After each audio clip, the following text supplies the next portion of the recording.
Hello? Hello, everybody. Welcome back to Bimbo Cat Food. If it's your first time here, double welcome to you, and also, I love you, but not as much as I love my girlfriend.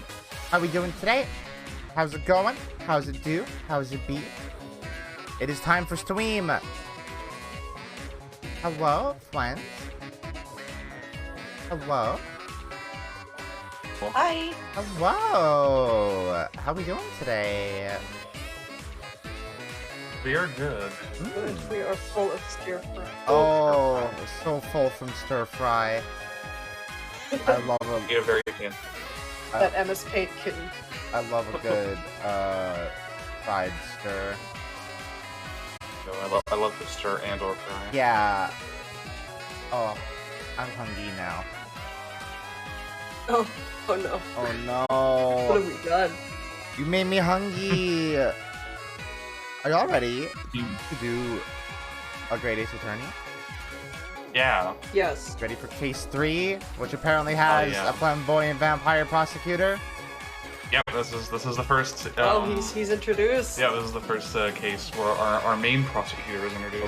Oh, that's exciting. Yeah. We're gonna see him kick his feeties up. You're gonna see him disrespect the courtroom. Hell yeah! You love to see it. He fucking litters. Ah! He's breaking glass in it. He doesn't care if I it love goes it. into people's eyes. I He doesn't love give a it. shit. I love that. Just like before we even jump into it, am I playing the prosecutor again, or do you want to do it? I mean, I'm playing the defense, so you can play the prosecutor. Okay, if that's what you want, that's what we'll do. Well, who's gonna be the new judge? I think Santa Claus. Luka's gonna be the judge. I'm the Japanese. Oh right. Yeah, I do a judge voice. It's been a while since I've had to do a deep man voice. Wait, I guess I did it for Mikotoba, didn't I? Yeah. Yeah. Daddy. I got DILF vibes from it. Oh, Oh, high praise. I don't know how I feel about giving off DILF vibes, but Listen, when it's part of the character, then it means you're doing a good job acting. okay, that's fair. All right, let's play a fucking video game. Oh yeah.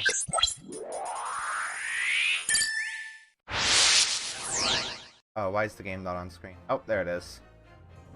Hell yeah. All right. I have to get my controller. I'm ready. I'm good. I'm good to go. Prepared for the stream. I am prepared for the stream. I gotta move my cursor off the screen. I don't want no boomer stream up in here. A Wokugi, by the way. Wokugi. A Wokugi. Food truck, right? Oh. They sell taco. Actually, the British don't know what tacos are at this point. In a carriage. I don't know. I mean, through dense London fog in the dead of night. Whoa. Though the victim and the perpetrator were the only ones inside, there were multiple witnesses to the crime itself. The crime of murder? None could have imagined at the time that such a seemingly obvious case as this would end in such a horrendous manner. Oh no. My friend, Mr. Herlock Sholmes, once said of the incident, I believe that perhaps that case was indeed the prelude. Oh. The beginning of a long concerto that impressive Japanese student and I were to Wait. play together. How is Wilson writing this? No, it's just like a framing device. Pretty Okay. much. So I'm like, dude's dead. Aw, look at him, so fancy. Amazing. Yeah. So, Is this really just a railway station? Railway station or not, I've never seen such an enormous building before. I like his little hair spike poking out. yeah. Look at all Giving me this. Raido Kuzunoha vibes. This country is incredible. It is something. Oh, look at this anime England.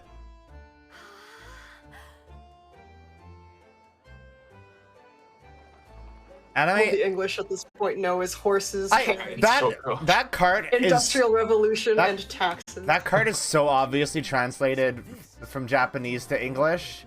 It's not, believe it or not. It looked like the text was like moving independently Please. of the cart. British Taylor. No, I know. That's okay. I thought I was supposed to say cheese. In that case, No, all of this Supreme the fucking English names in this anime cutscene are the members of Monty Python. What? Oh. I suppose you're Yeah. visiting students from abroad, eh? Yes.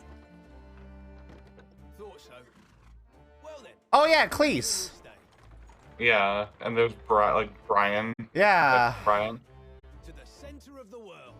Great Britain's Idleton Jones there. Oh, I see.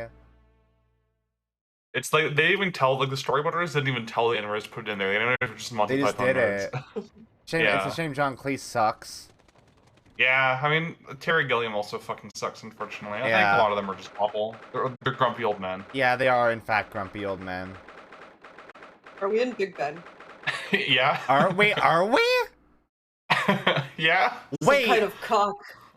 this isn't right. There's nothing in Big Kind Ben. of time-telling machine.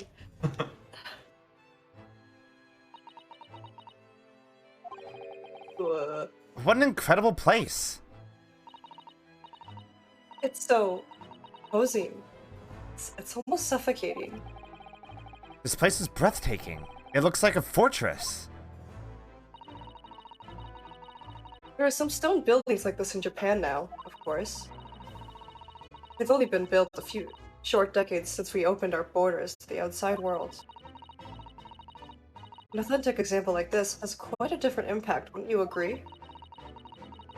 Far cry from the wood and paper most of our buildings are constructed from. It's certainly unfamiliar. But I think there's more to the differences than just construction materials. You mean all the clockwork? What is this place again? The Lord Chief Justice's office, Naruhodo-san, in the Supreme Court of Great Britain. Also in a fucking giant clock for some reason. Apparently. Every hour, you get a huge headache. The Lord Chief Justice.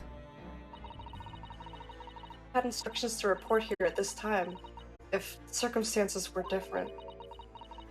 We were supposed to let the Lord Chief Justice know that we had arrived from Japan. I mean, we could still do that. But Kazuma can't. No. So instead, we are here in a different capacity. As envoys to report the news of Kazuma-sama's death. Yes. Having delivered his or her message, We're there. an envoy's duty is done. This is TikTok headquarters. God, shut up. Get out! Get out! Get out. Shut it down! So, we'd have to return to Japan. Want to remain here in Great Britain. I have to take Kazuma's place as the law student selected for the study tour. Yes, which means you need the requisite qualifications as a lawyer. Which is what I've been studying for. Here in Great Britain, it is the Lord Chief Justice who appoints lawyers. Only him. Only him. So that's the second reason why we're here. Have you officially recognized as a lawyer. It's the only way that we'll be able to remain here in London. I hope I'm up to scratch. You've done well so far. Alright, who wants to do the Lord Chief Justice? I Did I do that? You would do it.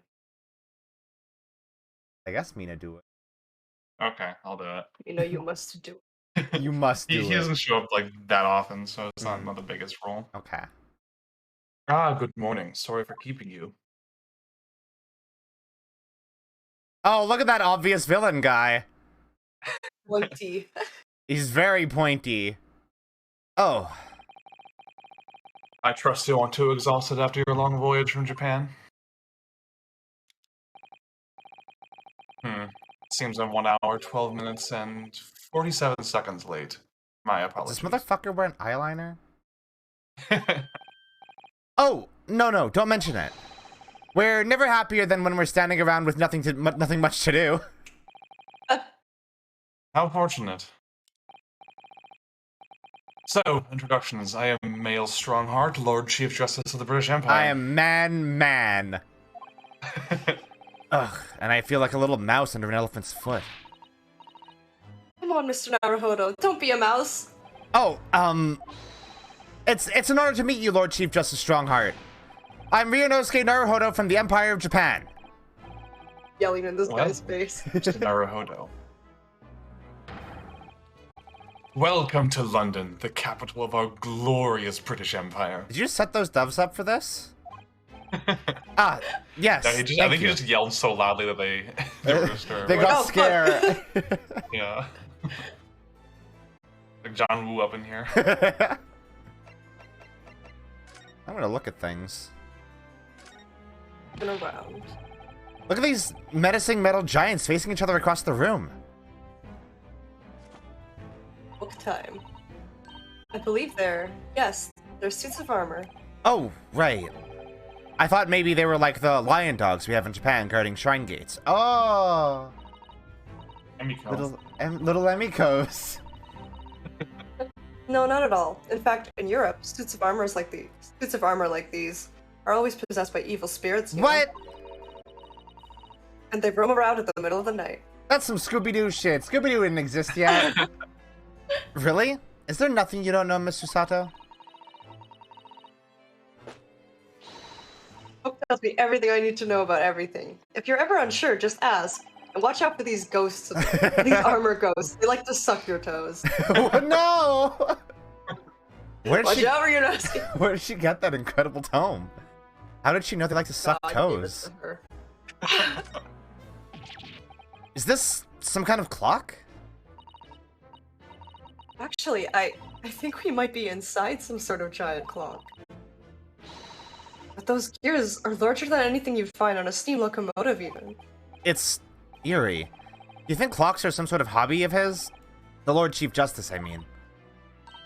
Well... Little boys like him do enjoy fiddling around with machines, don't they? Okay.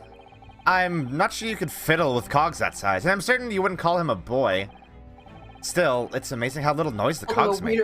He's a weird freak. Considering how large they are. There's actually something quite soothing about their precise rhythm.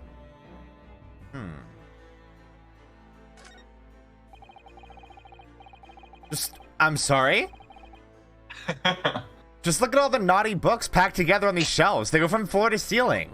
Naughty. A Megaverse. No! Origin. Shut up! You were thinking it. I And was they're all not. books that you couldn't hope to come by in Japan. It's like a dream. It's like AO3. Shut up! Yes, a very bad dream. Yeah, I agree. They're not all about British law either. There are books about the judicial systems of other Western nations. France, Germany, Spain, Holland. What about Russia? Why do you ask? I was wondering about asking the Lord Chief Justice how they say wardrobe in Russian. What do you think? I think perhaps it's a thought best abandoned. Too soon, Ryuno. Too soon. No jokes. It's supposed to be the Lord Chief's Justice desk. Too many words. I believe it's made of marble. It looks more like an over-the-top tombstone that's toppled over to me. Doesn't it hurt? I think that's your fanciful imagination at work again, Mr. Naruhodo. It feels like everything that's normally made of wood and paper at home is made of bricks and stone here. I know. That's why this place feels so overbearing, I'm sure. Not the weird man that we have looming over us as we speak. Or anything. Nothing else to look. Oh. Where's Herlock? Not here.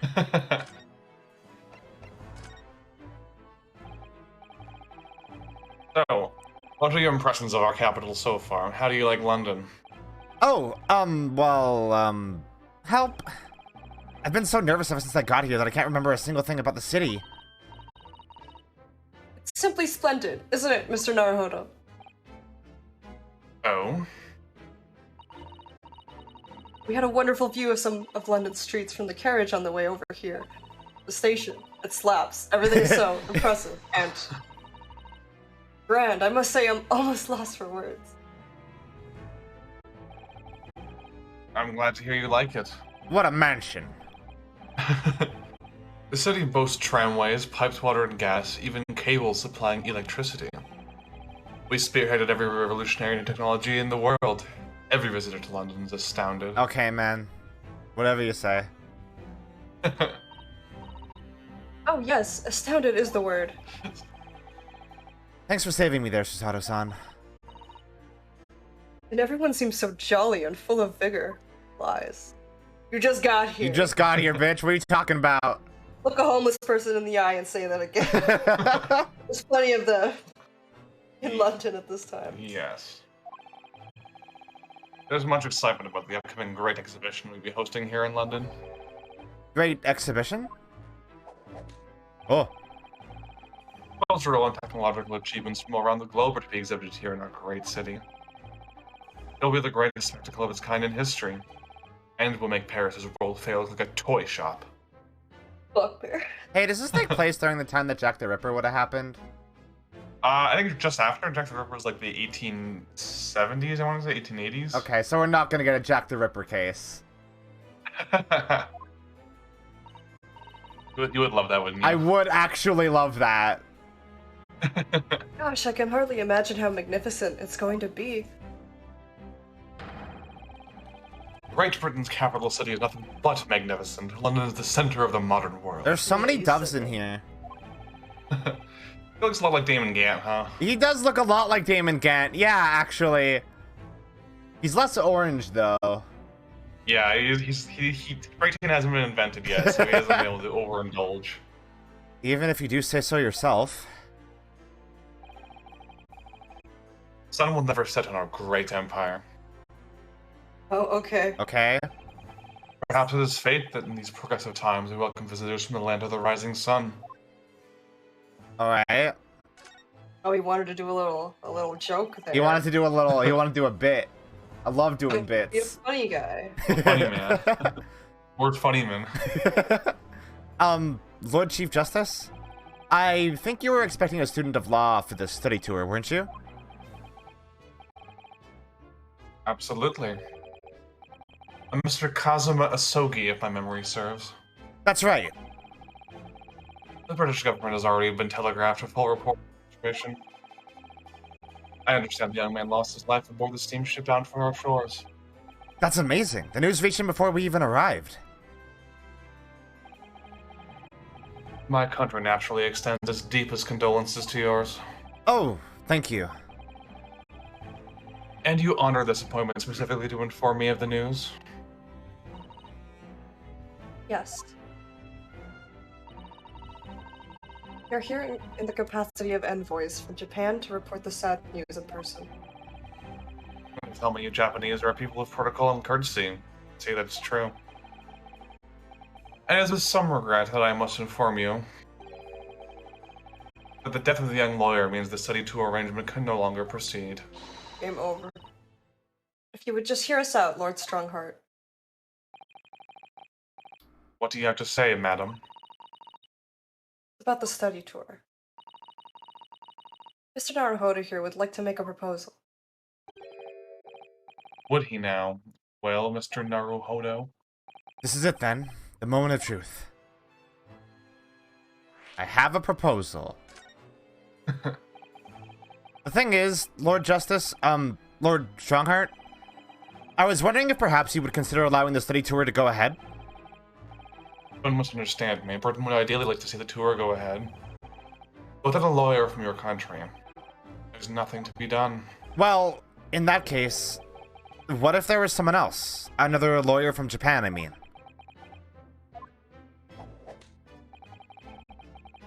Is there something I don't know? Only a single lawyer was invited to Great Britain from your country. And that was Mr. Asogi. At least that is what I've been led to understand. Well, the thing is, this really isn't going well at all. I just can't seem to find the right words to say to this man. He's very intimidating. Mr. Naruhodo. I could ruin things here if I'm not careful. What am I gonna say?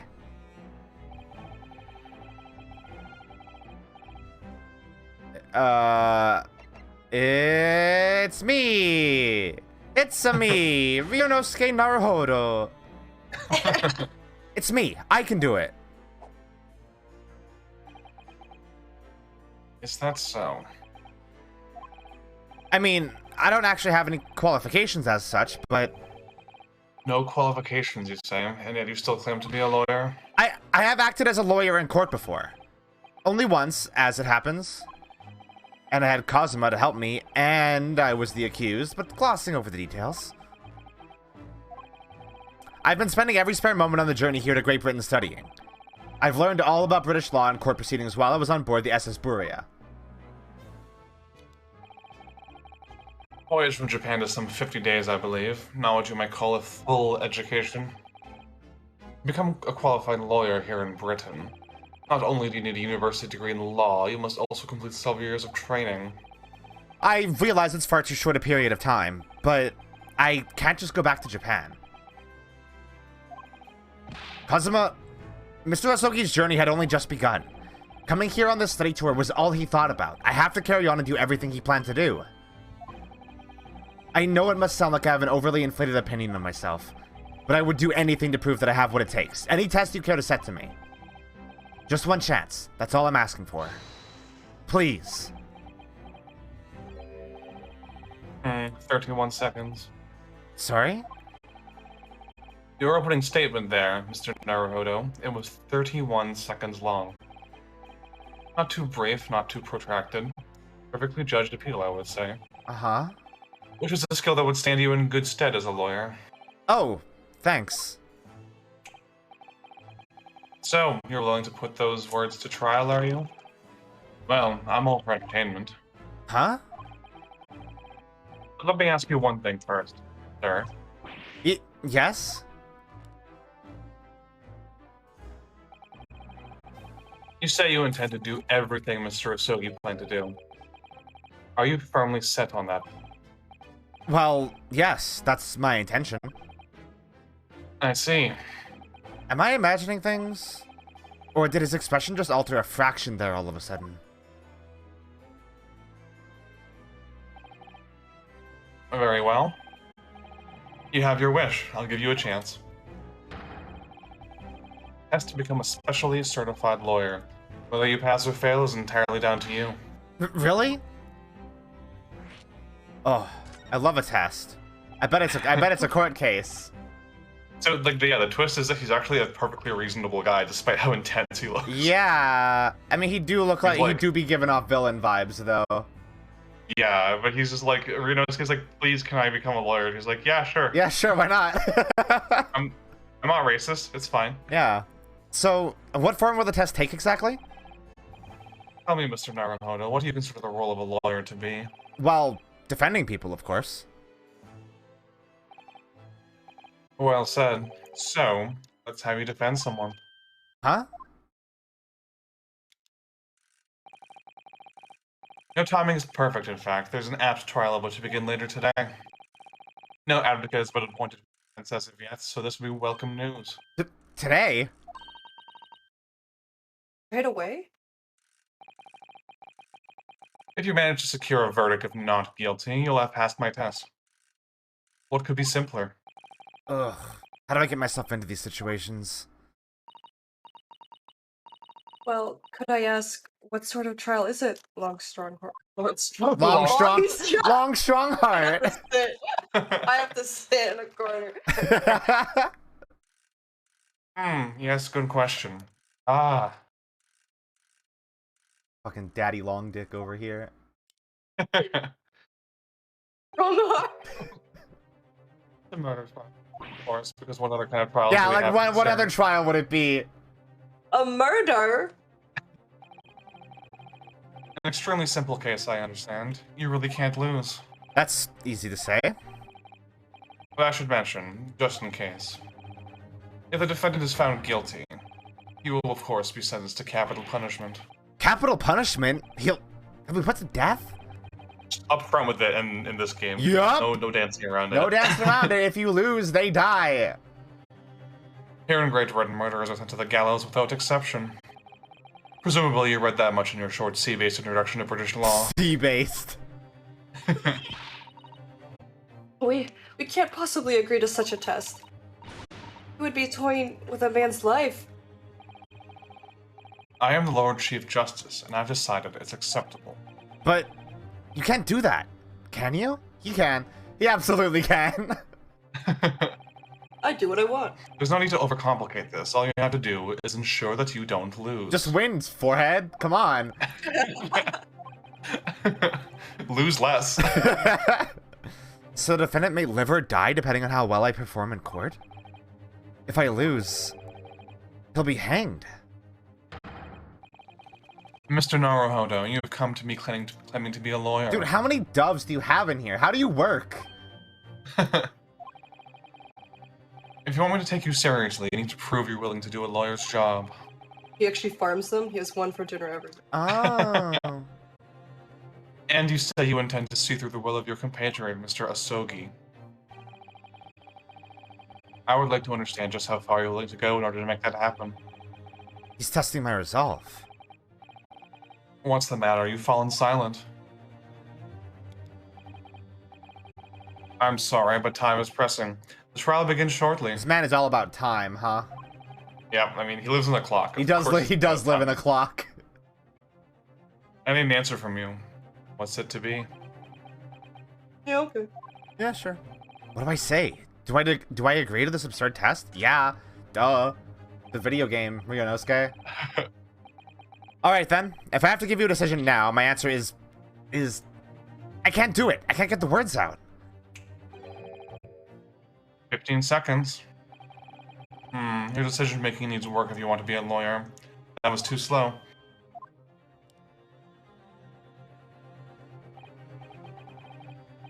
So, it's as I suspected, is it? Sorry? You have noble intentions, but lack the resolve to see them through. Hmm. The test is cancelled. Thank you for stopping by. What? It's Go and acquire your ticket for passage back to the east tomorrow. This conversation is over. Yes, Lord Strongheart. Thank you for offering me a chance. Wait. Mr. Naruhodo. I'm sorry, Mr. Sato, but what could I do? It's alright. I understand. You do? It's not an easy decision to choose whether to defend a man in these circumstances. But resolve has absolutely nothing to do with it. I feel like this game understands like the gravity of Mm-hmm. you know, like the justice system better than most of the series does. Yeah. What are you trying to say, madam? I think what Mr. Sato means is that no matter how badly I like to be recognized as a lawyer and stay here in Great Britain, to risk another man's life by treating his one and only chance at a trial so trivially would be utterly unforgivable, and I feel exactly the same way. I'm sure the defendant won't see this trial as a test, as some kind of experiment. A lawyer may fight for his clients in court day after day, but for each one of those clients, the particular day they stand in the dock may be the only chance they have to fight to prove their innocence. No, I was wrong. I'm not qualified to do that job yet. I'm sorry for wasting your precious time, Lord Chief Justice.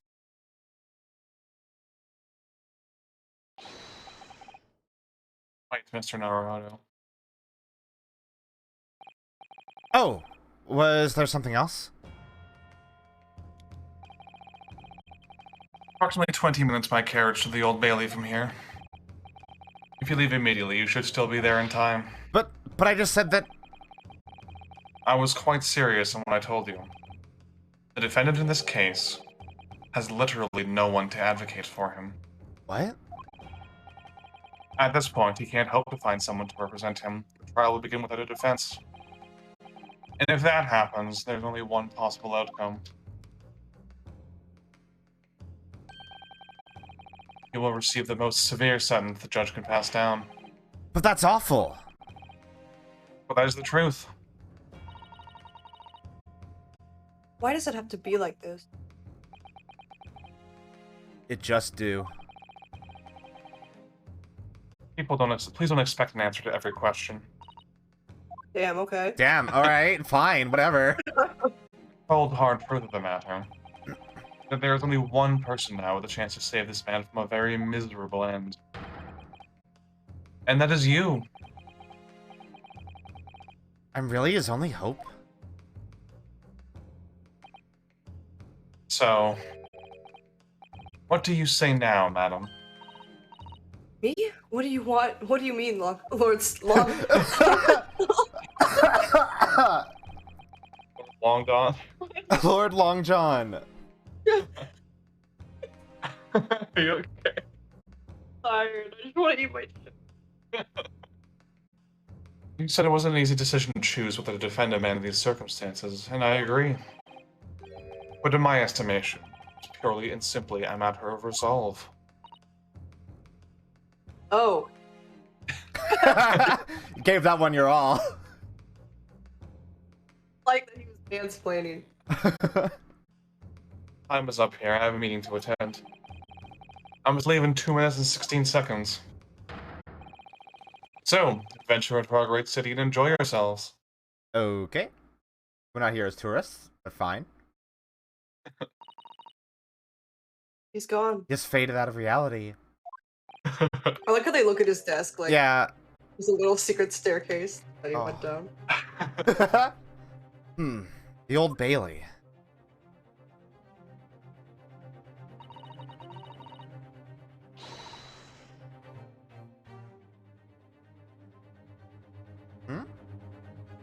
Eating your chips. Eating chips? I wasn't eating chips!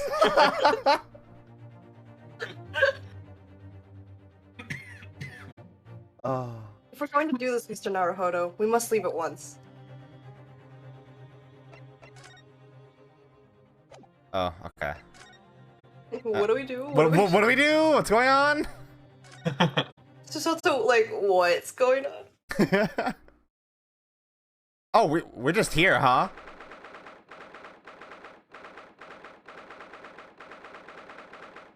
Look at those bobbies. Look at those bobbies. Look at that guy with the mustache. Oh, thank goodness. We're in time. Still 15 minutes until the trial begins. I never knew a horse-drawn carriage could go so fast. I thought my teeth were going to rattle loose. Did you hear what I said to the driver when we climbed aboard? No. Get us to our destination in 5 minutes, driver, and there's a guinea in it for you. A what? And then I handed him a guinea pig. It's one of my favorite lines from the Herlock Sholmes stories, and it worked quite perfectly. I'm not sure why you're so pleased. I thought we were going to die, and we had to pay gold for the privilege. Well, at least we arrived here before the trial started. Yes, I suppose there's that. Anyway, I don't understand it. The court clerk said the defendant should be here. There's no sign of him at all. Huh. So, this is the Old Bailey. Even this room for defendants to wait in is grand. You alright, Mr. Naruhodo? I'm feeling tense, that's all. This place gives me the same sense of foreboding that I remember from the Supreme Court in Japan.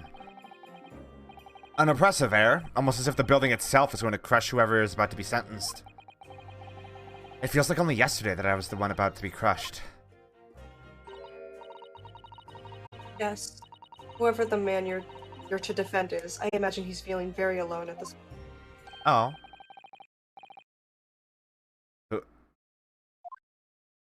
Hello? You're after me, Lucky Charms. Oh my god! What? Look at this fucking guy! This Irish fuck. Oh my god.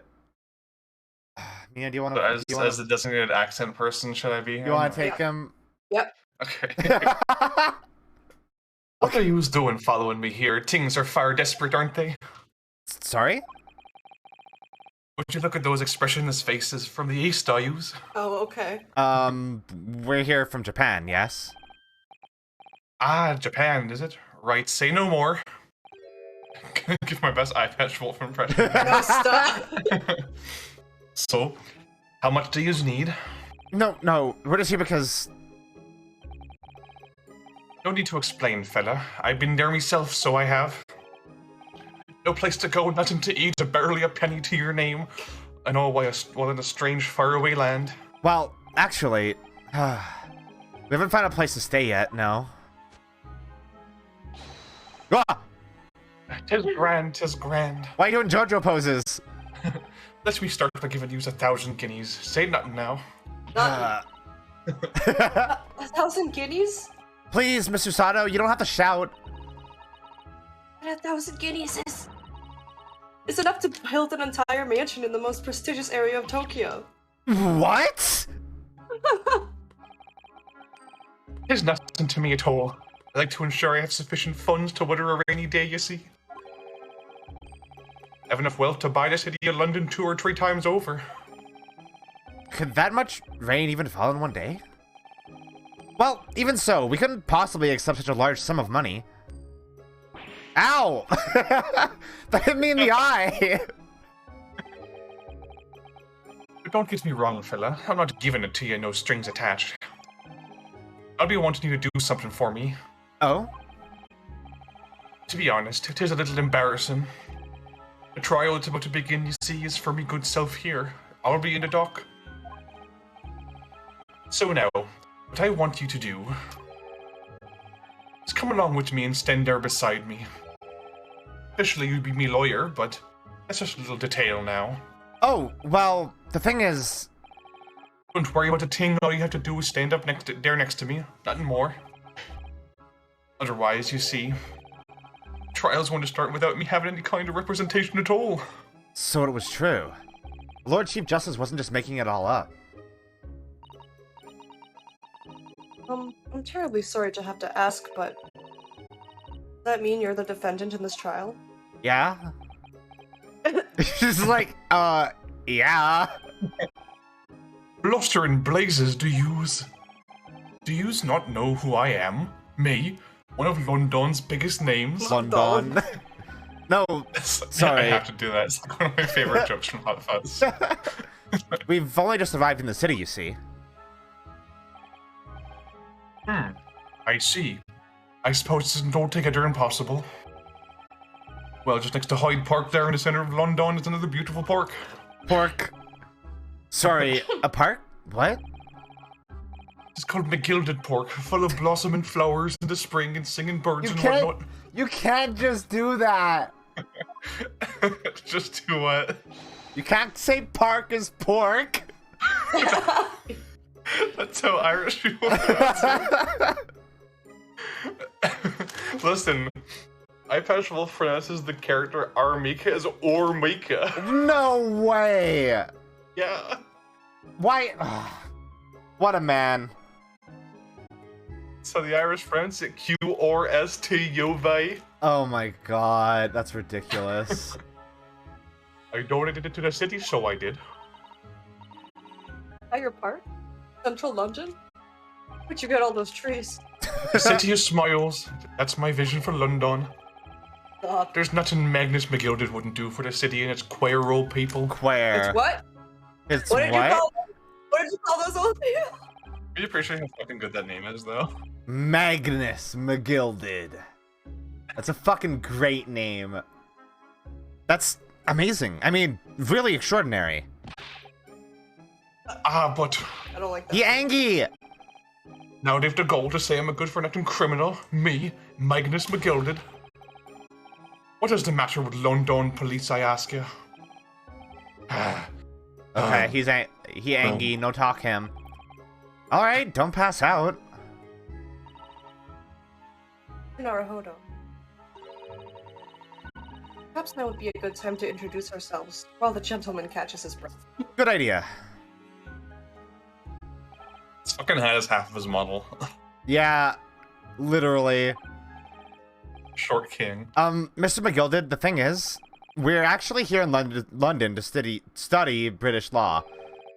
We're law students on a study tour from Japan, you see. He really winded himself. Get him some water. So, if you don't have a lawyer for the trial yet, and you'd be happy to put yourself in our hands, we'll do our best. What was I after saying, you daft Egypt? Okay, that is weirdly accurate to how Irish people talk. Like, what was I after? Like, that's, like, I literally work Yeah. with an Irish woman who says that sort of thing. Like, so weird. I've given you 1,000 guineas to stand up there next to me, haven't I? Well, yes, but I wasn't really offering to just stand up there next to you. Oh, he's normal now. Oh, I think I see what's going on here. Sorry? I know what you're thinking. This Chancellor of a fella claims to have more money than the Queen. But if that's true, why the blazes can't he hire the finest lawyer in all of England? That's a great question, actually. Because he did it. That's the only explanation. Well? Well... Not at all. Although, it is a little strange, to be honest. Why don't you have a lawyer, I mean? Why you don't have a lawyer, I mean? It would be the fault of the Reaper. Overwatch? I'm sorry? Did he just say Is that Reaper? the Grim Reaper? I, the Grim Reaper, the Old Bailey, Lord Barock Van Zeeks, the prosecutor. Prosecutor? Is the Grim Reaper? Damn, okay. When Van Zeeks stands for the prosecution, they call the accused his sacrificial lambs. And to this day, in every single trial which he's been the prosecutor, the accused has been damned. What? Which reached the desperate situation where there's no one willing to stand in defense against the failure at all. Did Strongheart just give us, like, a losing battle, like... Because, like, that seems like a really mean thing that he did. What a mean man. I'd say he's a living legend of the Old Bailey. Goodness. Lord Barock Van Zee. He must be an exceptionally talented prosecutor then. Talented isn't the word you're looking for, madam. It's cursed. Forced? Coursed? What on earth?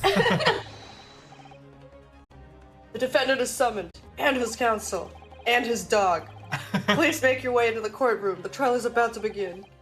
His counsel? That would be me. Who's the dog, though? Oh, 'tis time. Well then, fella, don't let me down. It's in the hat. He's hiding it. Oh. But I don't know anything about the case. You haven't told me what happened.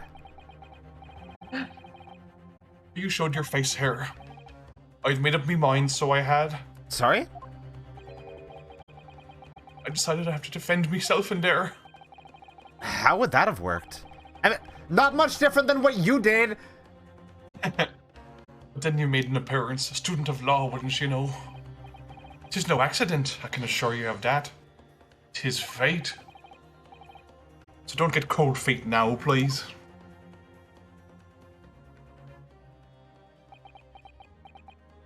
I actually don't have a good read on this guy. Hat is large. His hat is large. He's a rich man, which makes me suspicious of him. But, He donated a whole pork. he did donate a whole pork, and that's pretty cool. I literally know nothing about the case, or about this man who stands accused. In fact, the only thing I do know is that I can't just turn my back on him. The fact that he's without defense and there's no one there with him is, like, pretty sympathetic. Mr. Naruhodo. The man has no one. He'll have to stand alone in that courtroom, armed with nothing to defend himself. Yes, something that Cosmo would never have allowed to happen. Counsel for the defense, where are you? Where the fuck are you? Where are you? If you're late for the start of the trial, you'll lose your right to stand.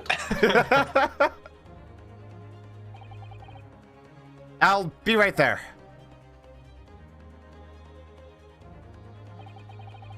It's happening, then. My first trial in a British court.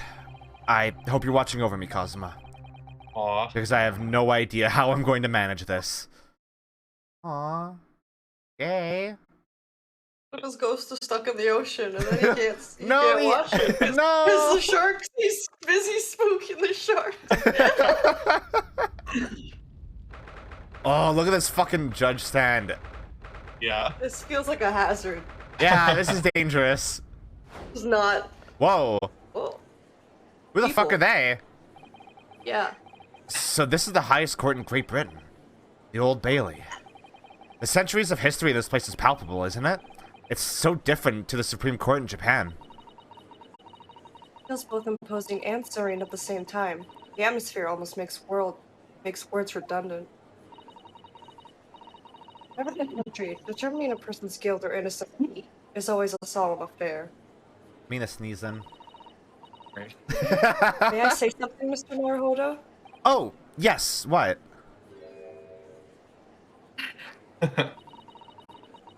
Your eyes look ready to pop out of your head again.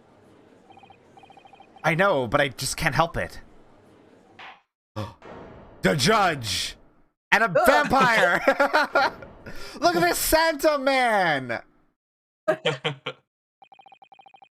In the name of Her Majesty the Queen, I hereby declare this court to be in session. We are here today to determine the guilt or innocence of Mr. Magnus McGilded. I now call upon the counsels for the prosecution and defense to declare their willingness to proceed. No, it needs to be deeper. He's a Santa man. Yeah. The prosecution is fully prepared. That must Looks be like the a Reaper of bat. Bailey. He does look like a bat.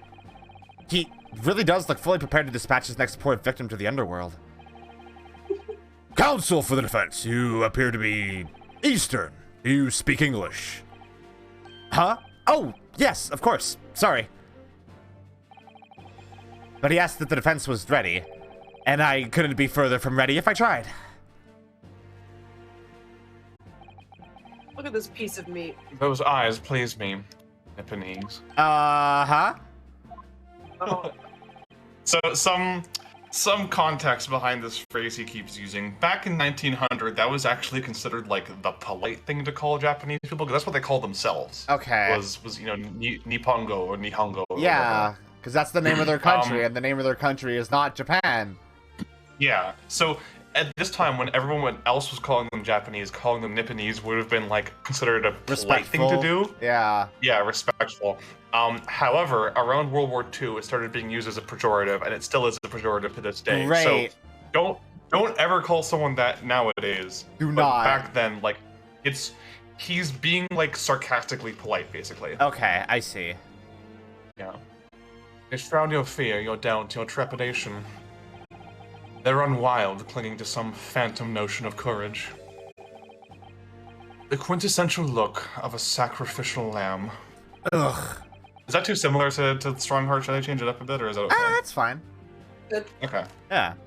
A cold shiver just ran down my spine all the way to the tips of my toes. that's the armor ghost. No!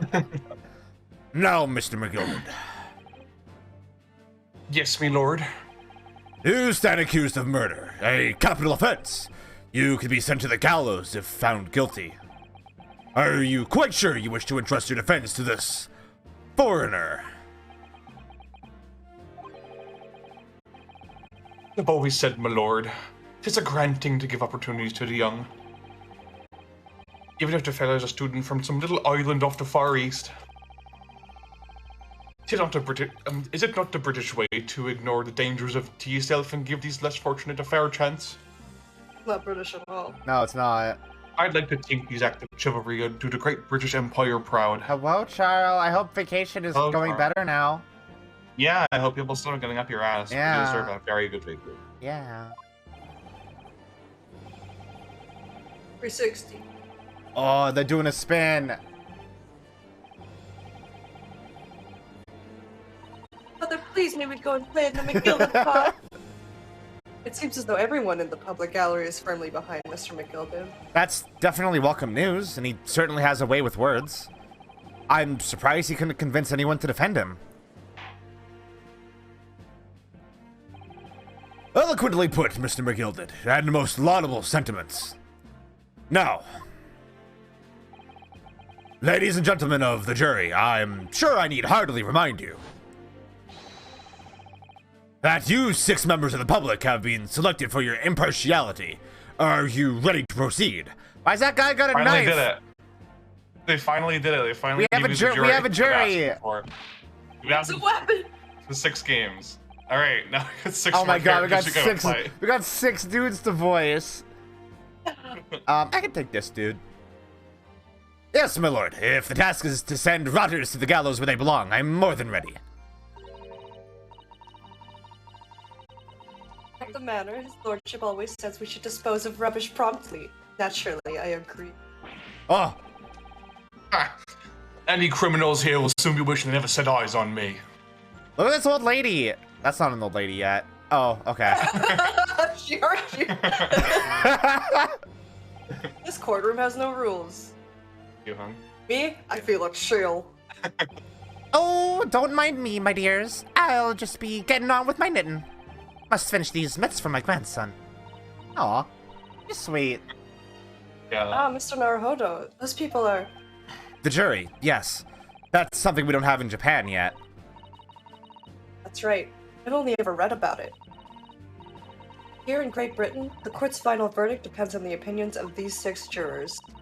The judge passes sentence according to the law, but the jurors determine guilt based on common sense. So essentially, they decide when the ruling should happen, but the judge is the one who actually decides the ruling. I see. Huh. The defendant is ultimately judged from 2 completely different points of view. But how exactly did the jurors give their verdict? That I don't know, but I'm sure it will become clear as the trial progresses. Yes. Prosecutor Van Zeeks. My lord.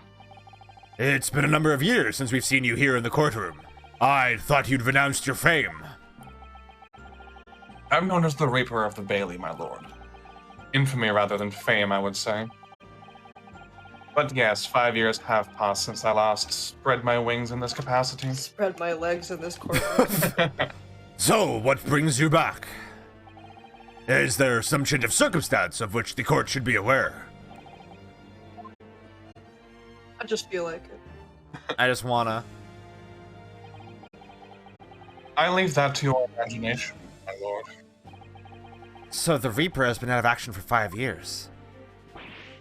Why did he have to choose today of all days to make a comeback? Don't lose heart, Mr. Naruhodo. As you wish, sir. The courtroom nevertheless welcomes your return. Now then, opening statements, I think. A summary of the case, if you please. Certainly, my lord. As your lordship is aware, this is a case of overwhelming simplicity. We must be the only ones in here who aren't aware.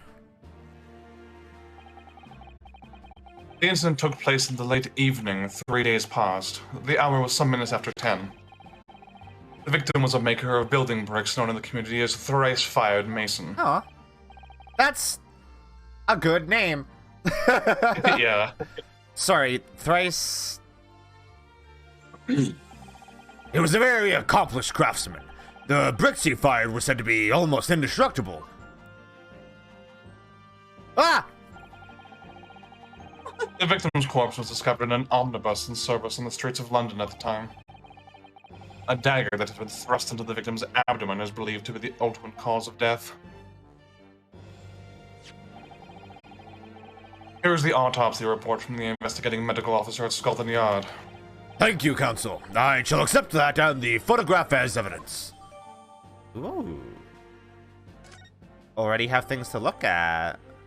Yeah. I'm gonna look at things. You say this line first. And one further item of evidence. Hold on. Let me Hold on. Let me look at things. let me look at things. Hold on. Died due to internal hemorrhaging resulting from the trauma. Yes. Okay. This tracks. Aw, he died the day after Valentine's Day. Hope he didn't get any pussy because he wouldn't be able to keep it. There's a button missing. Interesting. Very interesting. I'm sure this will not be relevant. Wait, hold on. can look at people as well. Oh. This is new. Yeah. Ah! Ah! Her. Oh my god, the logo like really hasn't changed, huh? Nope. Still a fucking sunflower. Gotta keep that series iconography. Yeah.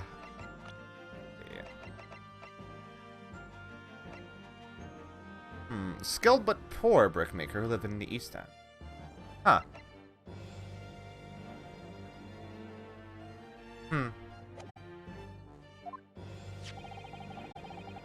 Prosecution wishes to submit these as well.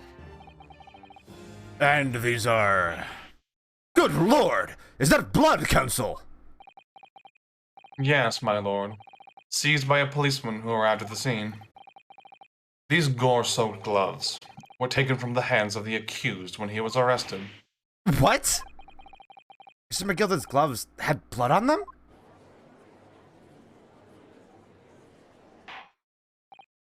Yes, I will accept these as evidence as well. Well, that's not a great sign. How did I get into this? Hold on, I want to look at these two. Yep, those are gloves. They got blood on them. Hands going there. This is definitely blood, isn't it? Not the most pleasant sight to be confronted with on our first day in London. Well, nothing will come of grumbling now. No, by the way, is Mr. McGilden right-handed? Yes, I believe so. He was toying with a coin in his right hand a little earlier.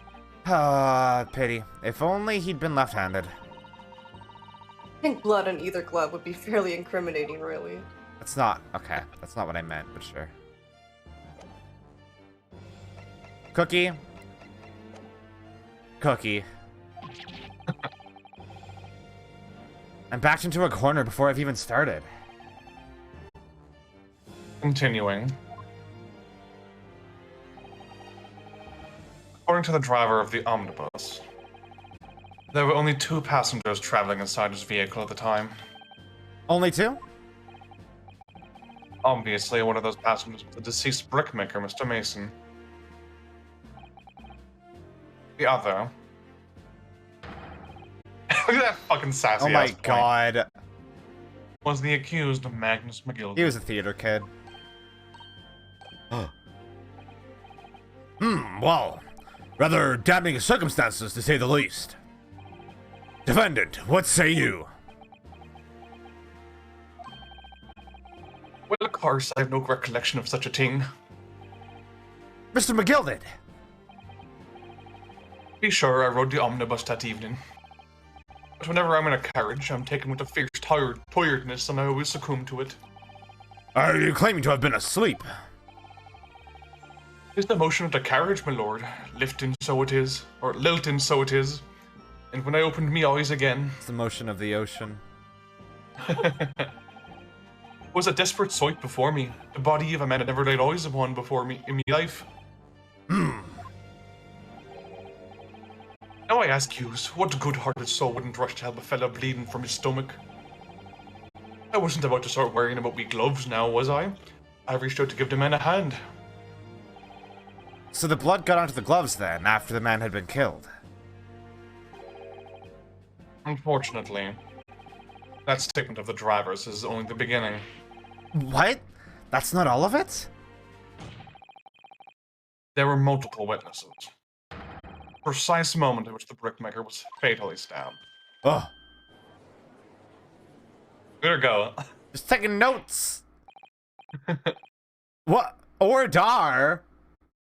Ordar. Why? The British say it. That's ridiculous. When the killing took place, only the victim and the accused were inside the carriage. And there were witnesses to the crime. This is not just a case of compelling evidence. It's the nail in the coffin for the accused. Oh. Thank you, Counsel. The circumstances of the crime have been made quite clear. I think we will hear testimony from these witnesses first of all. Your wish is my command. What are you doing? Bailiff, Bring the witnesses in at once. Why are you so extra, sir? Oh, you haven't seen nothing yet. Oh, look at these people. Witnesses, your names and occupations. Oh, Beppo! I'll be the last guy. I love Beppo! I hate Beppo. I'll voice Beppo. My name is, well, everyone calls me Beppo. I drive an omnibus in the East End. It's so cold. Look at this man in So a jacket. freezing. Bruce Fair play. I'm a banker in the city. He is Australian. My By the way. name's First, Lady First. Oh my God. I make hats for jets. Okay. Let's begin by confirming the facts. 3 days ago, a short time after 10 o'clock in the evening, all of you present in the stand were in an omnibus and witness to the aforementioned incident. Is that correct? Yes, sir. Quite right. Yes, sir. That's right, sir. I love that voice for him. Very well then, let's proceed to your formal testimonies, please. Each of you will tell the court precisely what you saw. Oh, so fancy. Although he's a banker, he looks like a coin. Like he's always facing to one side. Yeah, he does. Good design. It was the last bus of the evening, so I had a few customers. I remember it well. Victim and the man accused of killing him were sat next to each other inside the bus. Out of the blue, the accused just reached over and plunged a knife right into his guts. Oh, That's right. We stabbed him. I screamed I did. Couldn't help it. as soon as I heard the scream, I stopped my bus. And then I saw it too.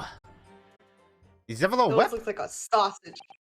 Yeah, he's a carriage driver. So Oh, yeah, that makes sense. No, he whips his customer. Oh, like Franziska. yeah. Unambiguous testimony, I must say. Beppo. Fucking Beppo. Beppo. Exactly, my lord. These men witnessed the incident in the omnibus with their own eyes. I'd like to ask a question, if I may. Yes, counsel. Well, this testimony makes absolutely no sense to me whatsoever. Why not? Well, the incident took place inside a moving carriage, didn't it? As has been clearly stated from the outset, yes. Ken seeks his mouth full of it. Well, in that case, how could those two witnesses possibly have seen what happened? There's no way they could have seen the inside of the moving carriage. He doesn't even know. I just said something stupid, didn't I? How quaint. I'd read the civilization of the Eastern Island nations was a good century behind our own. Okay. But you're here in London yourself. Are you really so ignorant about our omnibuses? I just got here, bro. I just got off the boat. Huh? Tell me, my Nipponese friend, have you ever traveled in an omnibus? No. We, only arrived in London this morning. No matter. I've arranged for us all to see for ourselves the actual scene of the crime, that is. What? Field trip. What do you mean? The actual scene? How? The carriage is designed to be moved, after all. Presumably you understand that much. Yes? The omnibus in which this bloody crime took place is here today, in this very building. Here? What? The entire carriage? Horses included. Bailiff, Wheel that bad boy in. bring forth the stricken omnibus. Are you gonna bring it into the courtroom? Yep, you sure Yeah. are. Right there. Oh, isn't such a fucking cool way of letting you do an investigation during a trial? Yeah, that's really good. So that's an omnibus. The omnibus. I can't believe they could bring something so enormous in here. Great Britain's courtrooms are amazing. As you can see, the omnibus is pulled by 2 horses and can carry up to 8 passengers. Oh, diagram.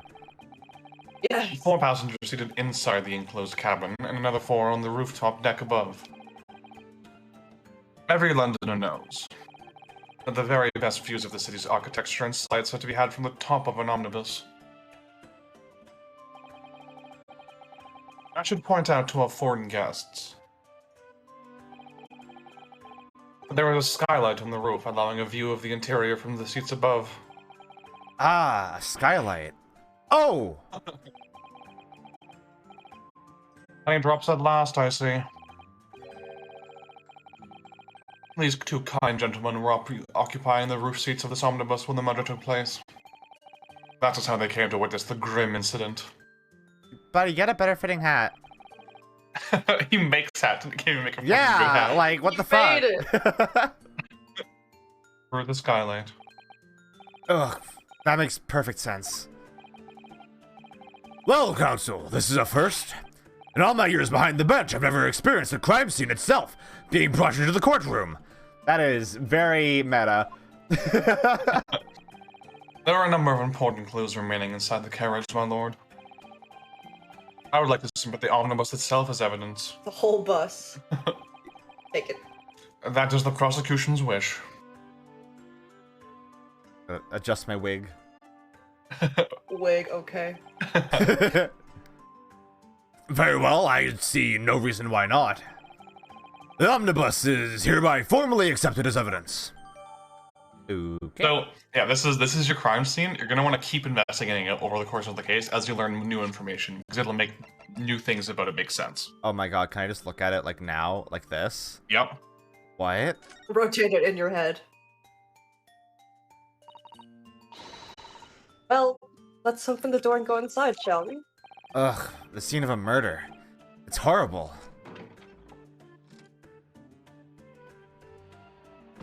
Blood! Where's that button? That's all my mind's focused on right now. That's blood that's soaked into the seat. The victims, obviously. Yes. The seat would be clearly visible from the roof deck. Would you really stab somebody in full view of the other passengers like that, I wonder? Well, it was after dark. And there was a lamp on it here, so perhaps the culprit couldn't see anything outside through the skylight. Whichever way you look at it, it doesn't seem like it was a planned attack. Yeah, you didn't even know the guy. Oh, there's new things to say? Nope, that's just not checked off for some reason. I guess because it changes throughout the course of the case? Yeah, you can look up at the skylight as well, I think. Look up at the sky. Ah, that's a poster for the great exhibition that's due to start 6 months from now. There's a lot of focus being drawn to the Crystal Tower, the centerpiece of the whole exposition, and where my friend the Crystal Exarch lives. Oh, the Crystal Tower. It's under construction already, I believe. People all over London must be fizzing with excitement at the prospect of such a grand Fizzing! event. Oh. It's quite a large skylight, isn't it? Yes, quite large enough to afford a good view into the cabin from the roof deck. And there doesn't appear to be a handle or catch of any description. So I suppose it can't be opened from inside the cabin, at least. Doesn't look like it, no. What's this little handle here? The seat has a handle, it seems. Oh! Stuff! Things. This looks like all sorts of equipment that might be needed to keep the omnibus running. Feeding tubs, tools to repair wheels, blankets, horseshoeing tools. So it's a storage compartment for the coachman to keep his things, it seems. There doesn't seem to be any space for passengers to store their luggage, that's for sure.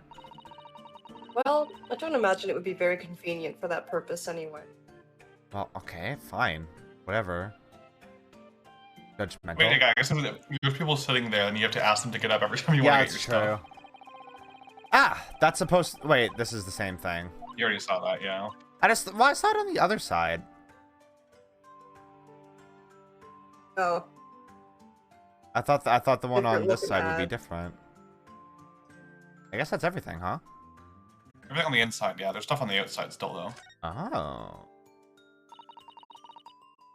Have you seen enough? Have you seen enough for you to stay? Let's sit back now. This guy's guilty, okay? He did Rotate it. Oh, he did it. Look around the back. There's a fun Easter egg there. What? That was in the Japanese version too. Why is that? It's just a fun Easter egg. They just wanted to shout out the localization team of the games. That's cute. Yeah. It's not plot relevant, I just think it's really adorable. You can certainly see inside the carriage through this opening, that's for sure. Yes, and there's a lamp in the enclosed cabin. I'm sure the witnesses would have been able to see quite clearly. That's not good for us. Job masters.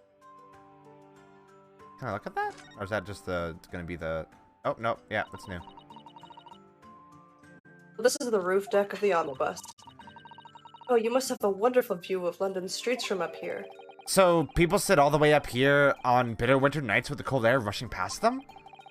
And they have to pay money to do so? Can't imagine how cold it must feel. That just made me think of something horrible. Can you imagine being dragged around the city in the freezing cold as a punishment? Perhaps that is the real price you pay to stay out late. Go to bed, kids. Oh, that's the sky. Oh, okay, that's the skylight. All right.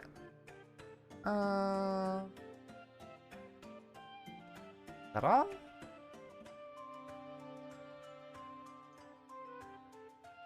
That thing seems odd. Carriage is in very fine order. Normal looking carriage. Normal looking carriage.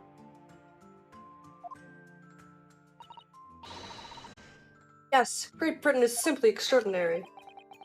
I could help myself a lot by giving that omnibus a thorough examination, seeing as it's here. I have done this. Let us continue with proceedings, then. Your cross-examination, counsel.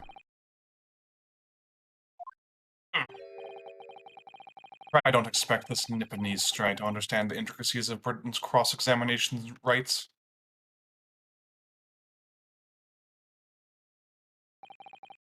Alright, my first cross-examination in a British court. Yeah! Focus, Ryunosuke, focus! Alright. Hey, let's take a little break. It's been an hour and a half. I need to pee. I want another gingy ale. A gingy ale? Yeah. I should get an iced tea. That sounds like a good idea. Yeah. Okay. We will be right back.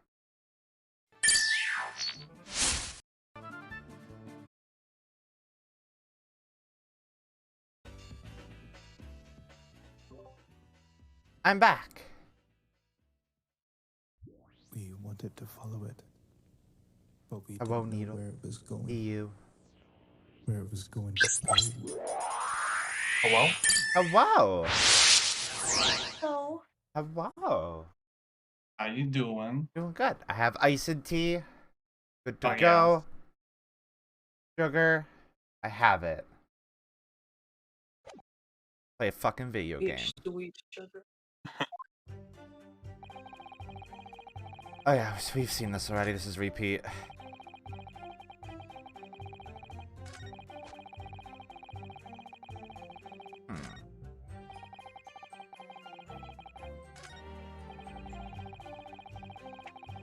Okay. Alright. Alright, so what had happened? The only two people in the enclosed cabin area were the victim and the defendant. And, so help me, 3 whole people witnessed the man I'm trying to defend do the deed. I'd like to be pessimistic, but we do seem to be in a rather difficult situation here. Ugh. What am I supposed to think here? Is Mr. McGilded really innocent? Or could it be... Before we jump to conclusions, our first task should be to gather information. We need to understand the case much better than we do at the moment. Yes, you're absolutely right. Let's listen to those witnesses' statements again a little more carefully this time. Time to press all of them. Yes, I think it was sometime after 10, wasn't it? Oh, yes, sir. That's right on, sir. Yes. Ever so cold it was, sir. For freezing, in fact. I forgot that I can do this. Yeah. Spy on them. Yeah. And you had 4 passengers on board at the time, is that correct? Yes, that's right, sir. Not all traveling in the same parts of the bus, of course. No. Okay. And there were no other passengers when the incident took place. No one alighted, for example. What? No one on fire. No one was on fire. You're quite right with that, sir. No other passengers like that. No, none. All right. You don't have to keep looking at them. A little icon will ping ping. up one of them around. I'll tell you. Okay. Yeah. So nobody fled the scene of the crime then? I have to say, the boss insists on it running, he does. Every evening, that last bus of the day. But I do wonder sometimes if it's altogether worthwhile. Yes, sorry to say. What do you mean by that? I Well, don't do this shit anymore. well, with it being so cold and everything, and only making 20 pence in the run, you see. Yes, I spend that much at the pub on the way home, just trying to warm up again. Aw, poor guy. I feel bad for Beppo. And you saw them through the skylight in the roof of the carriage? Right? When you sit up on the top deck, the window's right there at your feet.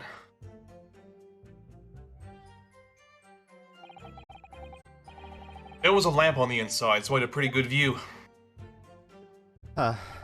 I'm so sad that Violet's not here to hear my Australian accent. She'd love it, I'm sure.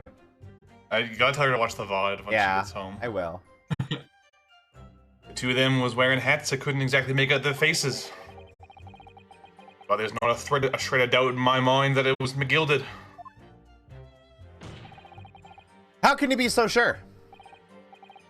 Well, how can I put it politely? Mr. McGilded is a gentleman of rather small stature.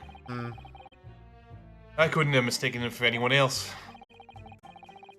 Let's not forget that when the vehicle came to a halt, the only people inside the enclosed cabin were the deceased Mr. Mason and Mr. McGilded. There's no room for doubt here. Ugh, I really wish there was. What if there was, though? What if there was, though? Because I notice in that little picture he did, he couldn't see the people that would be directly below him.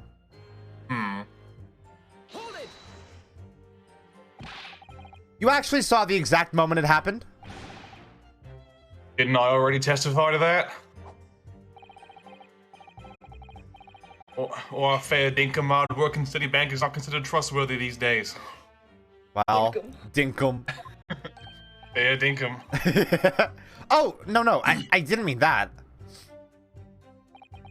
This is no good. I've really got his back. I've really got his back up? Really got his back up? Yeah, like he's on guard. Oh. Perhaps it... Oh, wait, hold on. Oh, no, wrong button. No, wrong button. Which one's the... Oh, there it is.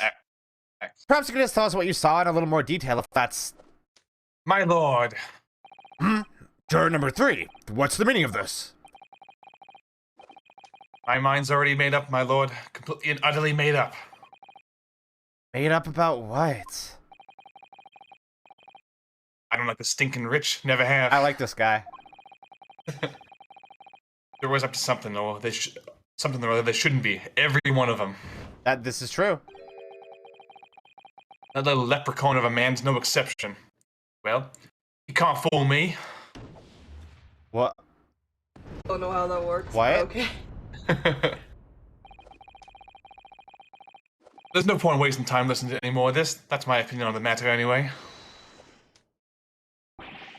That is precisely what I was about to say. Oh, fuck. As the foreman of the jury, it's my duty to set a good example to my fellow jurors. Rinosuke's just like, what the fuck is happening? What is happening here? All the fire. I'm scared. Let me see. Oh yes, it seems that that's how the members of the jury give their verdicts. With fire? Apparently, yes. White for innocent and black for guilty. Okay. As the 6 members of the jury make up their minds about the case, one by one, they each cast a ball of fire into the great scales of justice, as we saw a moment ago. So, I don't know how OSHA approved this. Yeah, like, this seems incredibly dangerous. So if those enormous scales fall completely to the black side, does that mean... We're very best to make sure that doesn't happen. Thanks. Ugh, now I'm even more worried than I was before. Very well, the court acknowledges the change in the jury's stance. Counsel for the defense, please continue with your cross-examination.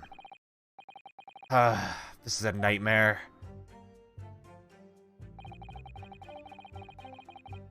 Hold it! Did you really scream? You stabbed him, you said. And you were sitting up on the roof deck, were you? Yes, that's right, sir. I was up on the roof seats. I remember seeing the little gent sitting next to the fellow that was stabbed. I've been thinking about a new hat design, you see, so I was just gazing absent-mindedly around. Then I happened to look down through the skylight. It was sticking right out from his belly. That huge knife. A grim sight indeed. Ah! That didn't help me at all.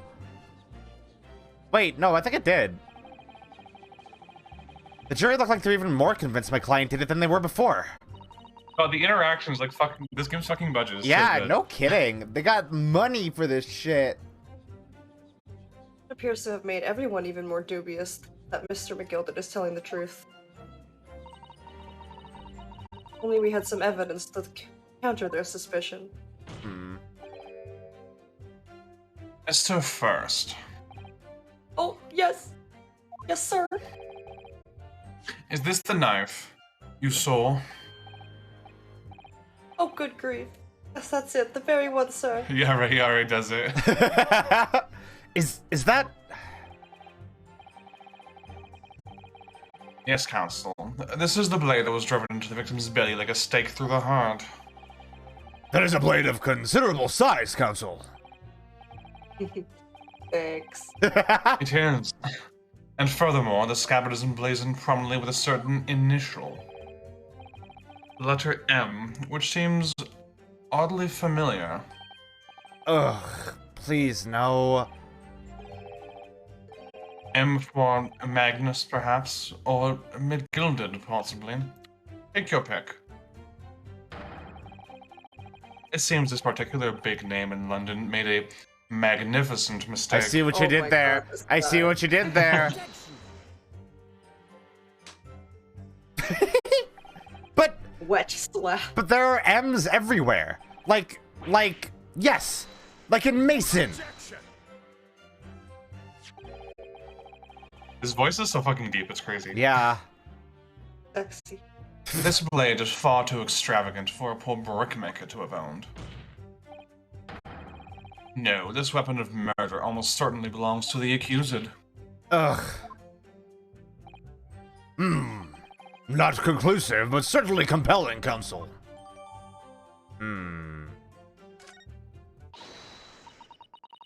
My lord, if you'll forgive the interruption. I have to take a fat shit. Ah, juror number 2. Go on. McGilded is a pillar of society and a gentleman. And a gentleman's word should be Sacrosanct. sought. Croissant.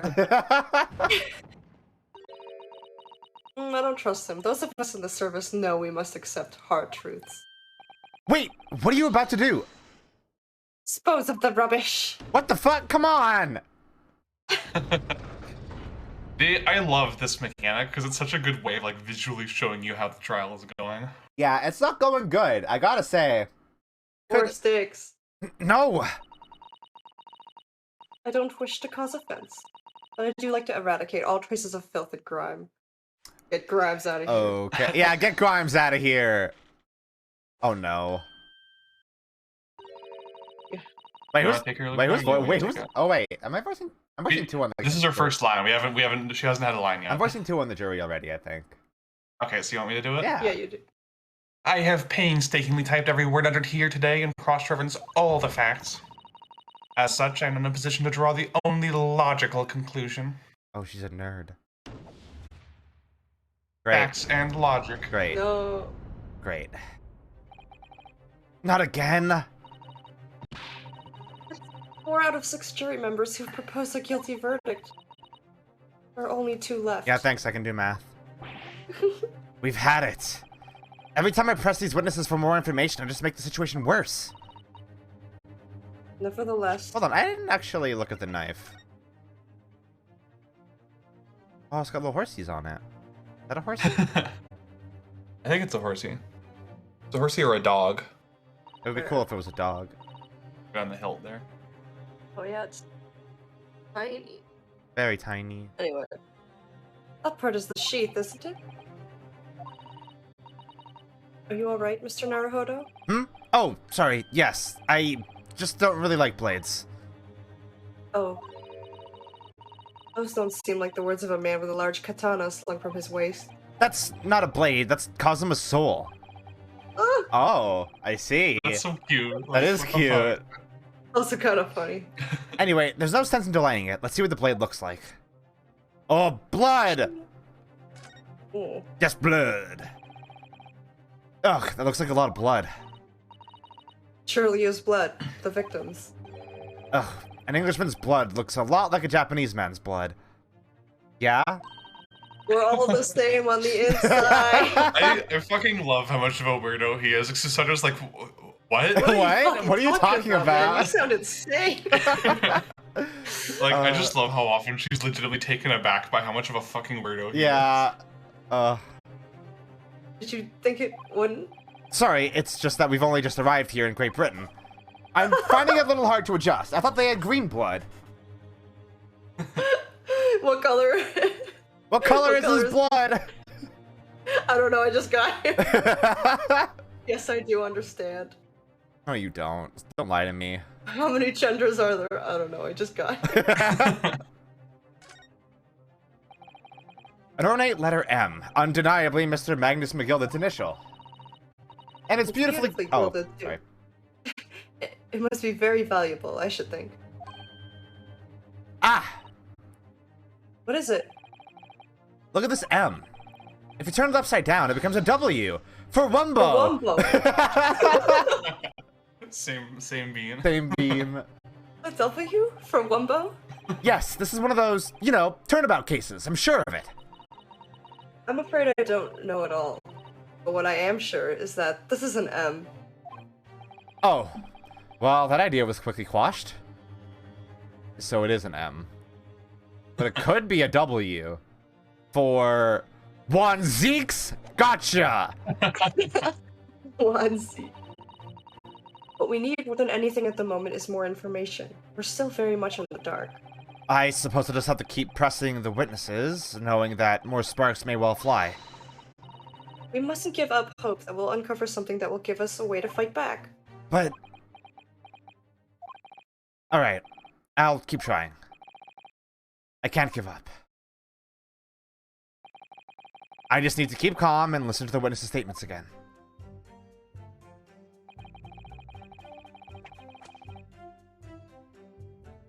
How would you haven't have... pressed this one yet. How would you have seen that? What exactly did you see? Oh, well, sir, that would be the passenger, sir. Yes, collapsed on the floor he was. And by the passenger, obviously, you're referring to the victim, Mr. Mason, the brickmaker. And then the other passenger had that knife in his hand, like this. By the other passenger, obviously, you're referring to the accused, Mr. Magnus McGilded. That's a bit leading, but sure.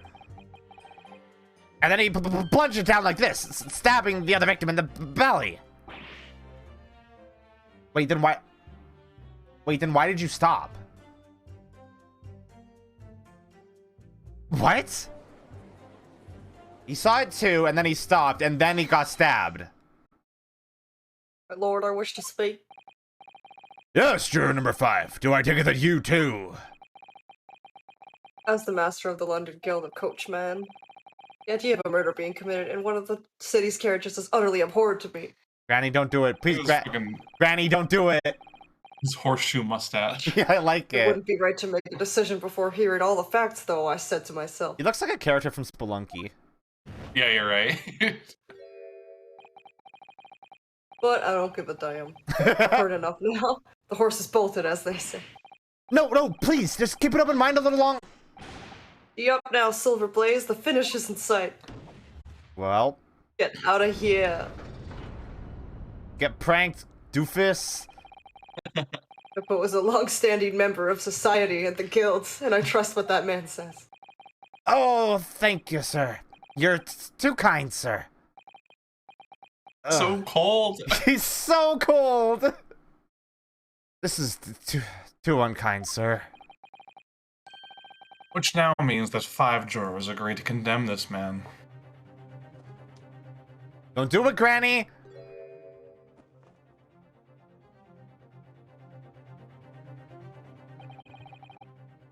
Juror number 6. Yes, dear.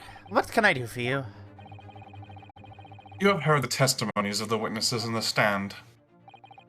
Oh, yes, I certainly have. Still got my hearing, you know. Then pray tell, why are you yet to pronounce your leaning? Well, dear, the thing is, I'm a creature of habit, me. I always go to the park around this time of day and sit on a nice bench and get on with my knitting. There's a lovely little park just near where I live. The Gilded Park, it's called. The gentleman donated to the city, you know. Put a smile on Londoners' faces, he said. I can't imagine such a fine young gentleman would have it in him to take into the man's life.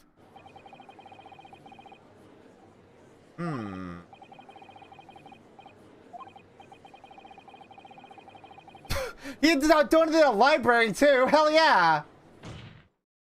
What a good dude. How many Londoners live with their heads in the clouds? Do you people not know? What kind of a man Magnus McGilded really is?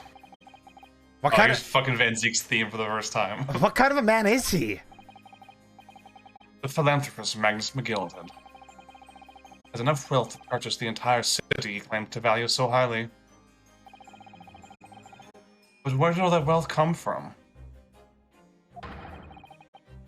Your client is a racial slur, sir. Oh. And one with the very darkest of souls. Oh? Yeah, it fucking sucks that word's in there. I don't think whoever wrote this... I've never heard this word before. I'm going to Google it. It's a reference to the Shakespeare play, The Merchant of Venice. Oh, okay. Yeah, it's an anti-Semitic slur. It sure is. With the implication that Jewish people control like the banks in the world. And man, this stereotype has existed for a long time, hasn't it? It has, yeah. And I think, at least I hope, when whatever writer was responsible for this scene wrote that line, they meant it in like the Shakespeare. Yes, because it is a character. They forgot that it was a fucking racial slur. Yeah. Hopefully. What? Stone the crows.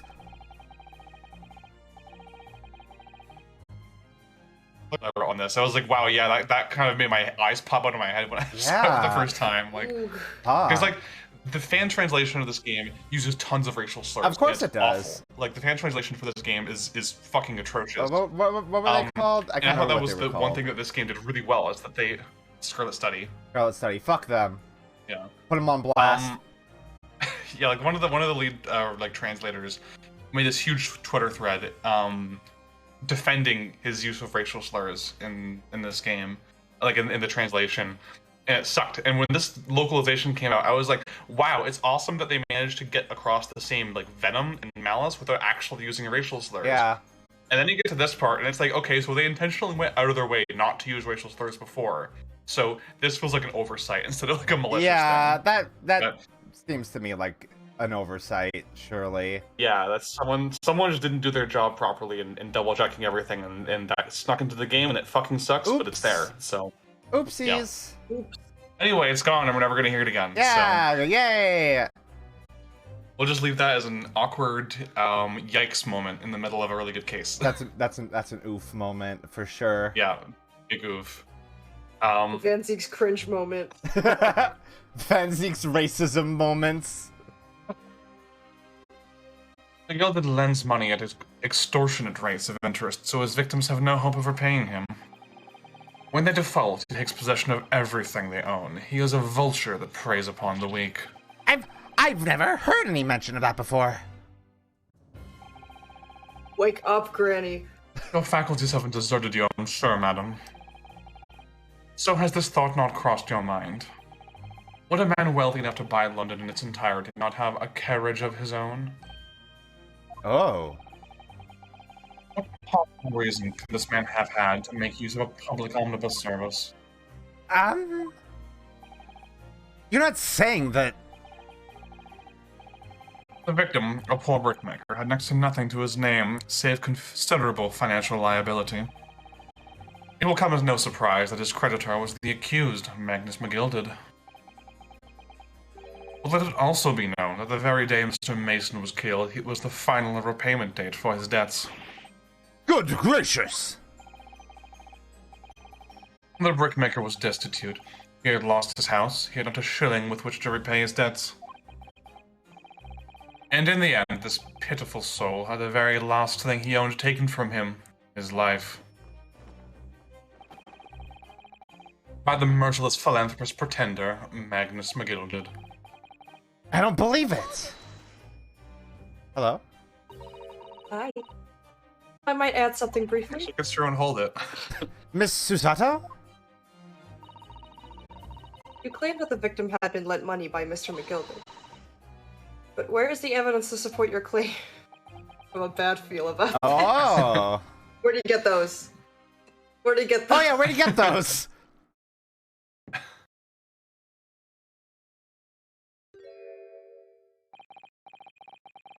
Pray forgive the discourtesy of filling my hallowed chalice in a court of law. I need a drink. Aha! There it is! Lord Van Zeeks' hallowed chalice! Okay. How can this be considered acceptable? But I find myself in unexpectedly good humor. I had heard ladies from the Far East could show great courage, but I didn't expect to experience it myself. As judicial assistant of the defense, I'm simply doing my job. What a pity that your display of courage is in vain. This is the debtor's ledger, which details all monies loaned by the accused. Money shouldn't be a word. No, it shouldn't. You will find the victim's name clearly recorded inside. Oh. Allow me to present this ledger as evidence. Well, then maybe you should have done that earlier. Yeah! Present all your evidence at the start of the trial, dipshit! And pray forgive the discourtesy of raising my chalice and a toast to the enigmatic East at the same time. Hello, baby. Oh, welcome, Violet. Hello, baby. You just intend to hear my Australian accent. Yeah. A marvelous toast, Counsel. I will gladly accept this new evidence. I'm gonna peep this shit.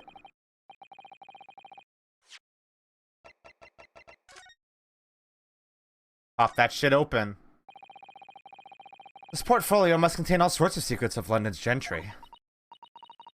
Dear, do you really think we ought to look inside? Well, it's not as though we know any of London's gentry personally, is it? Apart from our great detective friend, perhaps. Actually, I wonder. I assure you, we will not find Mr. Sholmes' name inside. Well, let's see what we find. I can't read any of that. Gosh, it's crammed full of gentlemen's names, isn't it? Well, it's supposed to probably not all gentlemen at all, are they? After all, not everyone in this country is well off. Oh, goodness. What is it? Look at this. Do you see the name here? Bruce Fairplay. Should that mean something to me? It does sound strangely familiar, actually. Bruce Fairplay. The witness testifying at this very moment. He's right there! You can see him! Oh, yes, of course, the banker. Why is his name in here? Ah, he borrowed 20 guineas, did he? And look, the repayment date is fast approaching. Possible that this is just a coincidence, of course. Could be very useful information. So he has a vested interest in testifying against old Magnus, huh? Yeah. Old Mags. Old Mike. Old Mags. Ah, yes, 20 guineas. The victim owed a considerable sum. And the accused made quite certain he had ample recompense. Oh, Granny, no, don't do She's it. disillusioned. Well, it would seem I've had the wool pulled over my eyes. She's angry. She's getting radicalized. Regrettably, madam, that is the modus operandi of the accused. And it's such a pretty little park, too. What a scoundrel. Oh, no. Granny, no. Still. Yes, Granny. Oh. Maybe it's all for the best. Wait a minute. Let's think about this a little more before... I don't stand for nonsense. Shit. Oh, it exploded! Judge, are you okay? Alright, time to go home. I'm fine. That's why I'm bald. That was it. The last juror's decision.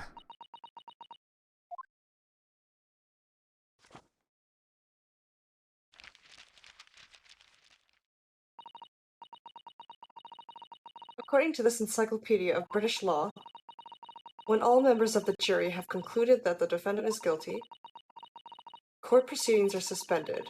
The presiding judge will deliver the final verdict and sentence. That's what it says here. The final verdict. It's over then. Oh. There's a footnote, though. A footnote? However, the defense... Wait. All 6 members of the jury are now in agreement in this case.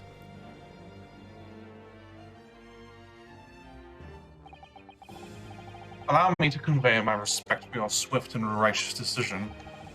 According to the laws of this country, I will now conclude the trial. By delivering my final verdict, I trust there are no objections.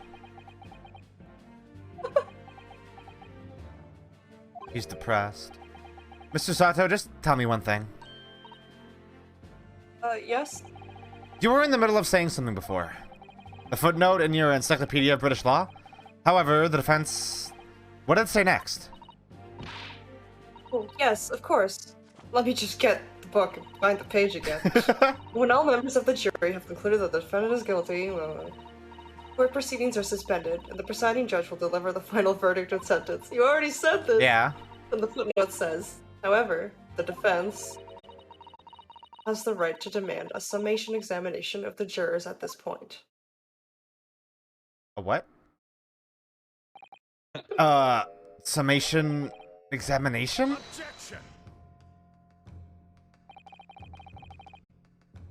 Summation Examination. From which century has that tome you have there been resurrected?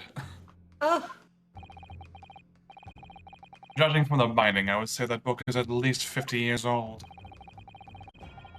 Any modern text on British law wouldn't even give such an antiquated procedure a mention. It's a relic, long forgotten and certainly no longer practiced. Well, let's practice it. So you're out of luck. Oh. What even is it, Mr. Sato? This so-called summation examination. Oh, one moment, and I'll read about it.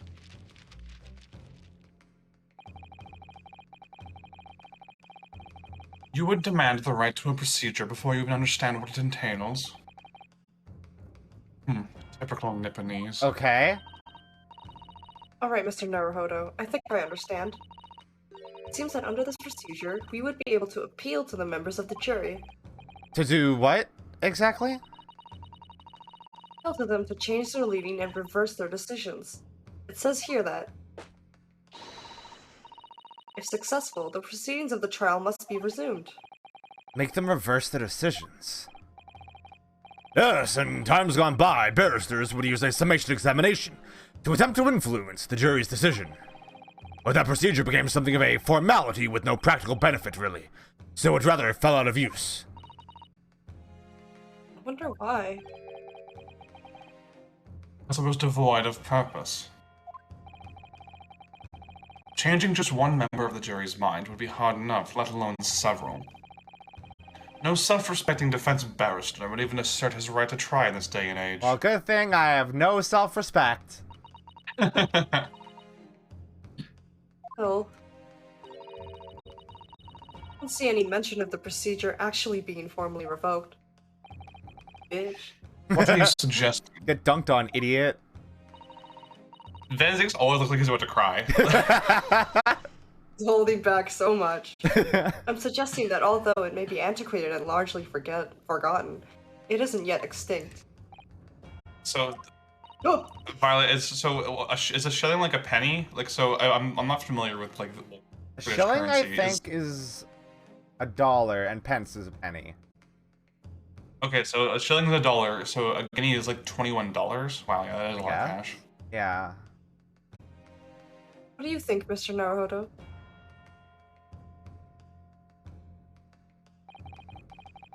A summation examination. Our last possible option. Do we assert our right to carry it out or admit defeat? Well. I forget it. Whatever. I want to go back home. The defense wishes to assert its right to a summation examination, my lord. Objection! Can't object to that. That's stupid. fancy font. I love it so much. London is the capital city of the most powerful nation on earth.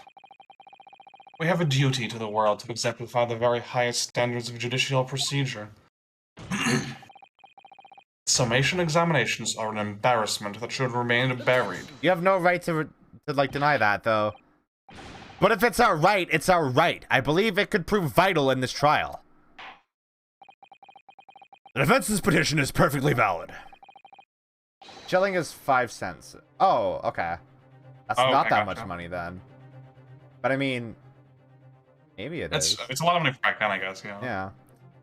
The court will proceed with the examination, with a summation examination. This is madness. Foreman, are you and the remainder of the jury ready?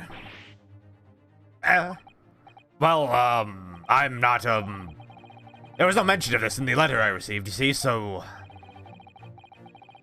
All members of the jury will be asked to explain on what grounds they have reached the decision. On what grounds? You must all justify your decision and explain why you believe the defendant to be guilty. Well, my lord, you're rather putting us on the spot. It's most irregular. No mention was made of this before. I don't really hold with all this justifying lark. That seems to have thrown the jurors off. None of them have experienced this before. Alright then, the summation examination. A defense procedure no practicing lawyer has attempted for years, is it? Well, just maybe. It might be the opportunity we've been looking for. To turn this trial around. Maybe do a turnabout, possibly.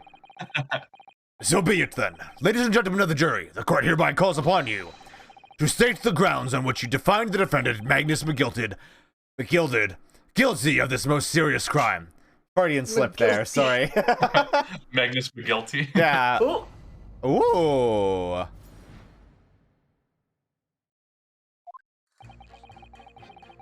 There was no one else inside the carriage at the time, so it has to have been him. The driver. He has an excellent memory, it seems. 4 passengers with fares totaling 20 pence. He stuck the chap next to him just like this. Brazen, I must say. Absolutely brazen. Sure, that's dangerous. That is dangerous. I have simply typed and collated all the statements made thus far and drawn a logical conclusion. You can't trust the guilds. Oh, you can trust the guilds. Fair fares is our motto. We haven't raised prices above 4 pence for years. Wait. A scoundrel stabbing that poor man on the floor. It beggars belief. Wait, hold on. I'm starting to wish I hadn't pushed for this now. Some of the jurors don't seem to have wonderfully formed arguments, though, do they? Well, let's see what we can do. We need to get these 6 people to change their minds. I'll have to throw everything I can at them, and use some very persuasive language.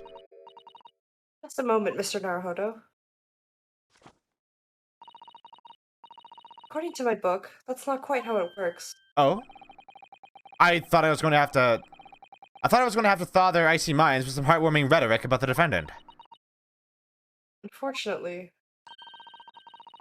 Once the jurors have decided the defendant is guilty, they're unlikely to heed anything the defense says. But then...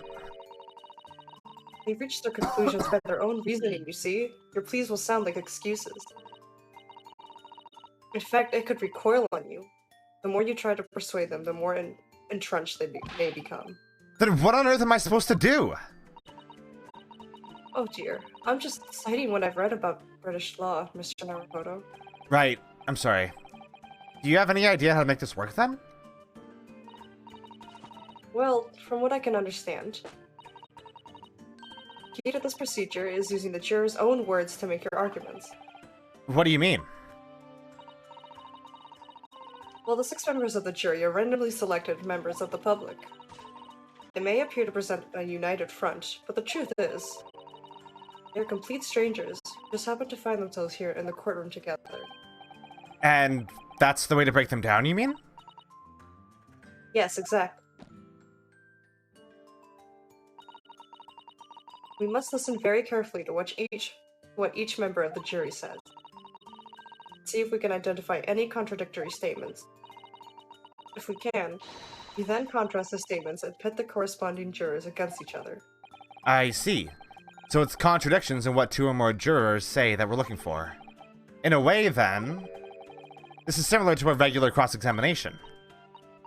Oh, yes, I suppose you're right. Find contradictions in their statements and pit the jurors against one another to break them down. Alright, I might be able to pull this off. No, that's not right. Double slap! I have to pull this off. Can we start proceedings, counsel?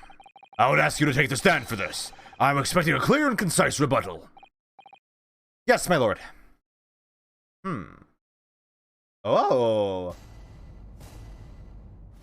Doing shit with cameras. Yeah.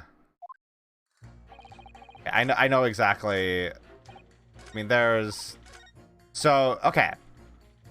4 pence. Yeah. 20 pence. For 4 passengers? That's not math. That's bad math.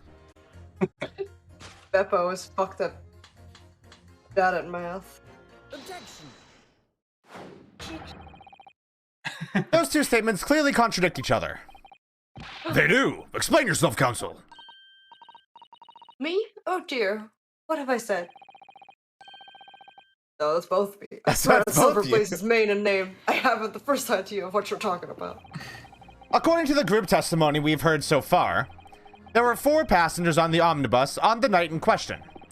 And according to the coachman, Mr. Beppo, he took 20 pence in fares. Quite right. I have those precise details typed neatly here in front of me. And juror number 5 also told us the following. The fare for the omnibus is always 4 pence. That it is. A fair and convenient single price. Just the way London's carriages should be. But that doesn't add up at all. In fact, it leaves a glaring discrepancy in the facts. Why, man? Why? 4 passengers paying 4 pence each. If you do the multiplication... It would be 16 pence. Exactly. As I said, it doesn't add up. The figures are different. By 4 pence, in fact. Or precisely 1 person's fare. 1 person's fare? Yes. In other words, on the omnibus that night, it's distinctly possible there was another passenger we've heard nothing about. Good gracious! This can't be right. Coachmen of the guild are good, honest men, one and all. Trustworthiness is our watchword. The figures your coachman claims most certainly do not add up. Your watchword, good sir, is a fallacy. Get wrecked, idiot! I beg your pardon. Mr. Guildmaster, I think you ought to consider that if this trial were to end now, the news will surely spread all over London. The news that one of your coachmen tried to hide the fact that he lets nefarious characters ride his omnibus. Alright then. How do I make it so this miserable trial doesn't end,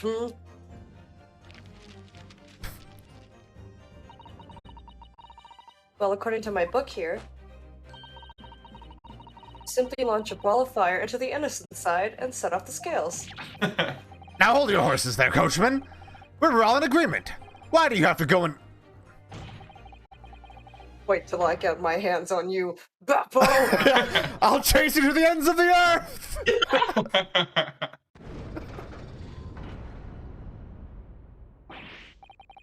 This is all very irritating.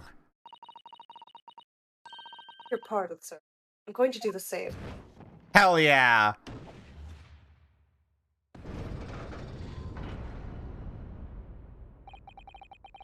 For the love of Mike, not you as well! Who's Mike? Mike. Penny can be the difference between a smile and a tear, after all. I certainly can't put my trust in someone who doesn't follow my exacting standards in financial matters. Oh, really? I, for one, think it's only proper that we hear from the witnesses again. Oh, well done, Mr. Naruhodo, you did it! Pets him like a dog. If we can manage to change 2 more jurors' minds, we can force the trial to continue. 2 more. Actually, there is something else that's bothering me about a couple of their assertions. And that's where you must strike next. So to put 2 more jurors against each other and show there's another contradiction in their assertions. Wow, Exactly. She can read minds! You can do it. Well, the scales of justice have shifted, but they still weigh heavy on the side of guilt. Counsel, you have the floor again. Continue with your summation examination. I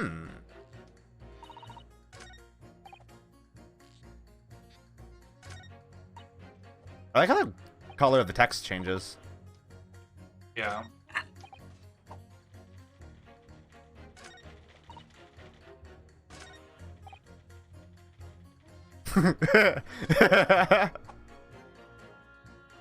Ah! Objection. Those 2 statements are completely contradictory. What? Explain, counsel, post haste. Oh, dearie me, I was only needing a jumper for my other half. What is all this claptrap? What does contradictory even mean, I ask you? We've heard from more than one witness that they all allegedly saw the actual moment when the defendant stabbed the victim. Now, out of curiosity, juror number 3. What? Can't you see I'm busy here? Doug. How would you say the defendant stabbed the victim? What sort of motion was it? Want to test me, do you? It was like this. Stuck the fellow right next to him without even getting up. Just like the prim banker said. Yes, that was Mr. Fairplay's testimony. Quite true. Now then, juror number 6. Oh, is that me, is it? What can I do for you, young man? How would you say the defendant stabbed the victim, madam? Oh, well, dear, as far as I understand it. Oh! It was like this. He stabbed the poor man after he'd collapsed on the floor. The coachman said so. Now don't move. Take a look at these 2 jurors. He struck the fellow next to him without even getting up. And he stabbed the poor fellow after he'd collapsed on the floor. Well, I'd never. They're stabbing in totally different directions. They're stabbing every which way. What? Bless my stitches. What a muddle. What this tells us is that there's a strong possibility one of the witnesses isn't telling the truth. Oh. Why? Why the dickens would they lie? It's against the law. I don't know that yet, but what I do know is that if the trial ends at this point, we may never find out. We may never know the real truth. Ladies and gentlemen of the jury, can you really let that happen in all good conscience? Lies, you say? Oh, dearie me. I can abide people telling lies. I love this old lady. Hello, Sammy. He's really great, you know. It's amazing how much characterization they give to these nameless jurors. Yeah. The scales. I don't believe it. We tipped the scales. Woo. Woo. Wait! Now hear this, my fellow jurors. I warn you. You cannot listen to this man. Look at him in his black suit. He's clearly some devious Eastern sorcerer using magic on us all. I could use magic, do you really think I'd be putting myself through all this? Answer me this, Dark Jinx. What? What? Huh? Me? Silly rabbit. What exactly is the problem? What of it if two witnesses have slightly different recollections of events? What of it? Let's say... Okay, the racial slur did stab the victim as he was sat next to him on the omnibus. And this young dandy saw him do it. And now let's say the victim collapsed on the floor, and then the racial slur stabbed him again. Lord, and this old lady saw him do it. Well, what's to say it didn't happen like that, We are calling a dandy, sir. Why, I should take this knife to you. What are you calling old? Why, I should take this needle to you. Ugh, they're ready to kill each other now. But could the foreman of the jury be right? Did the two witnesses see two different moments of the same crime? I mean, didn't they both say they saw the exact moment of the crime? Oh, wait, hold on. He was stabbed once. So there wouldn't have been a stab in the side and a stab in the back. Yeah.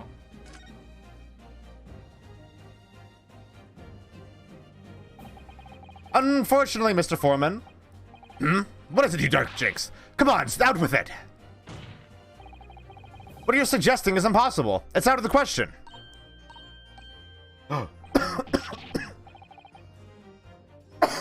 Ah.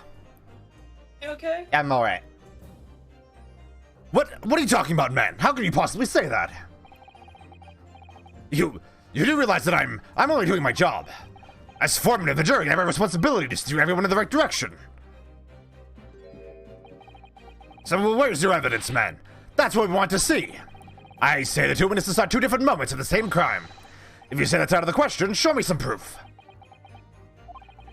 It looks like the only way I'm going to convince him is present him with something he can't dismiss. Some irrefutable hard evidence. As you wish. What? I'll give you the proof. It's out of the question that the two witnesses saw two different moments of the same crime, as proven by... This is the victim's autopsy report.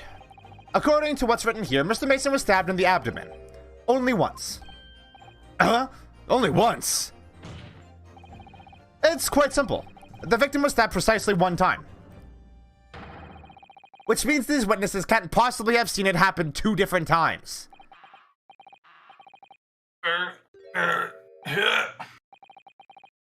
Alright, I concede defeat.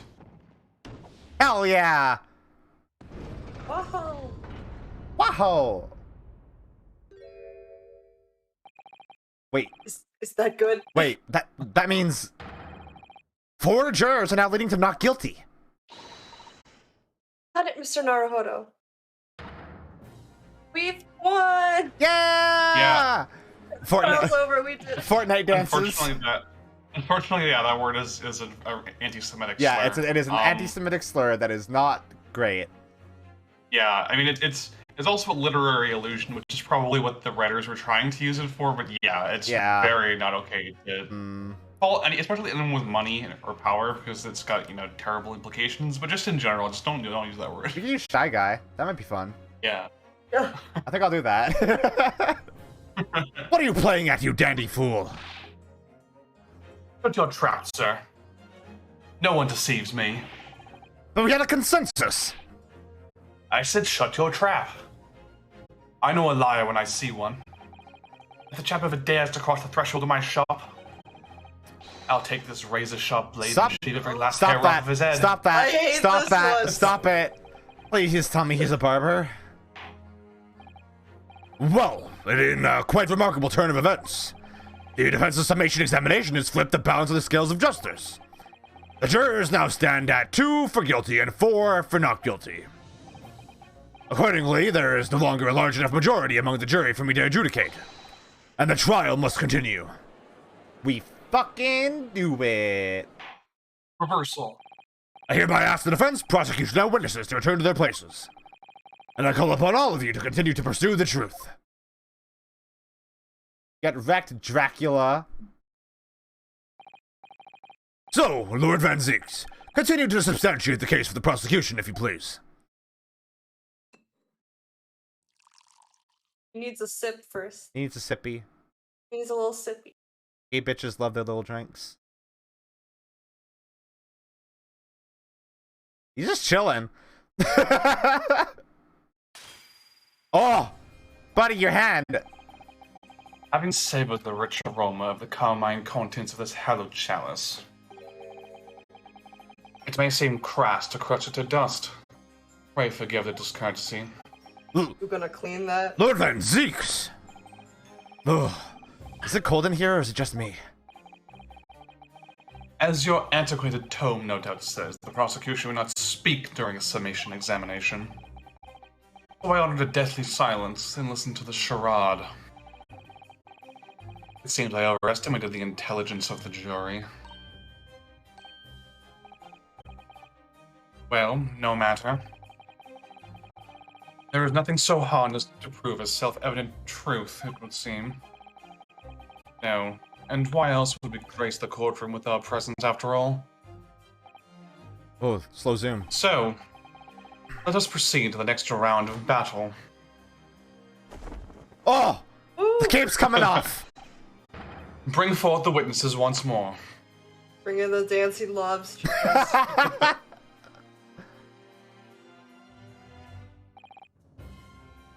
Witnesses. I trust you heard the summation examination we have just had to endure. Oh, yes, sir. That I did, sir. Of course I heard it. Oh my Oh, god. yes, sir. I heard it. You, sir, on the end. The coachman. I believe it's Beppo. Yes, sir, my lord, sir. If it transpires that in your previous testimony, you were attempting to veil the presence of a fifth passenger on your omnibus, you will be found guilty of perjury. You were advised to bear that in mind, sir. Oh, mio Dio. Now then, witnesses, I hereby call on you to testify before the court again. You'll explain the various misgivings brought to our attention by the defense's summation examination. Look at this fucking dude. I only carried 4 passengers that night, I swear it. But, Well, I, for one, was told I had to pay 5 pence for the bus. He fiddled us on the fare, he did. And then I saw that blood-curdling sight as well. All too much. he fiddled you. Fiddled me. I tell you, I saw McGillet stabbing that man. Everything I said before stands. You're kind of going JFK now. It's hard to keep an accent. Oh, yes, he stabbed him. Yes, he did. I think so, yes. I think so, yes. Counsel, make sense of this for me, please.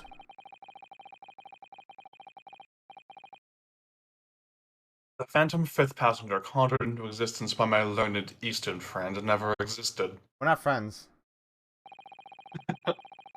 The confusion has arisen from the coachman's sly little cozinage. Cozinage? Cozinage. Words. Beppo, explain yourself. I'm terribly sorry, Guildmaster.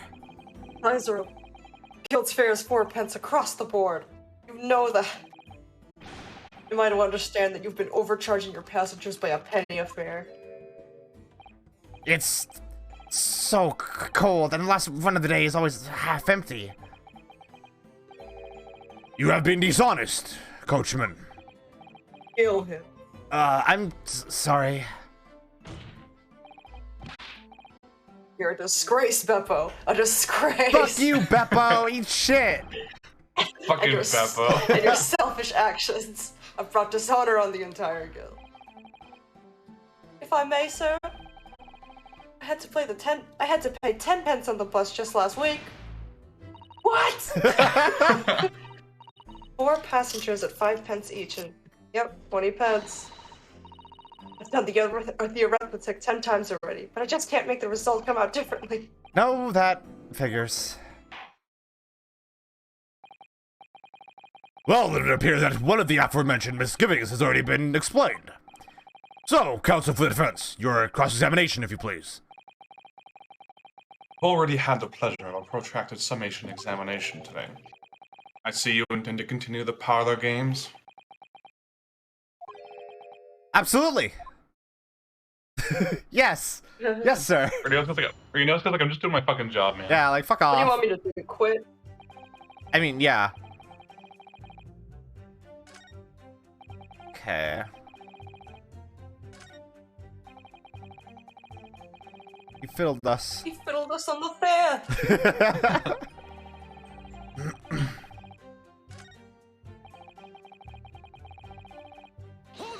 I'm gonna press that one real quick. Earlier, you testified that you saw the moment when the defendant allegedly stabbed the victim, didn't you? Oh, yes, that's right. You said the victim was on the floor and described the assailant holding the knife in an ice pick grip. I suppose. I might have, you know, yes. Put the cart before the horse, maybe? What's this? Well, I'm quite sure about most of it. I was driving the horses when I heard a scream from the seats on the roof deck. Oh, I expect it was me, sir. And then when I turned around, yes, I saw it through the skylight. The gentleman was on the floor and the knife was sticking up out of his midriff. That's right, yes. And the fellow holding the handle was the famous man. Yes. So, in short, you didn't see the moment when the victim was actually stabbed at all? I really thought I did, but when I go over it again in my head, no, I suppose I didn't actually see the precise moment of this stabbing, did I? Hello? Tasty snack. Truth! Excuse me, sir. Pardon me. I hate to interrupt. The phrase he shuts there is extremely Australian. It's extremely Australian. It's short for God's truth. Yeah. And according to Violet, a lot of bogans say it as like a good God type of thing. Struth. Do you have something to say about that, Mr. Fairplay? Now you listen to me. I know what you're thinking. He didn't really see the exact moment when the fellow was stabbed.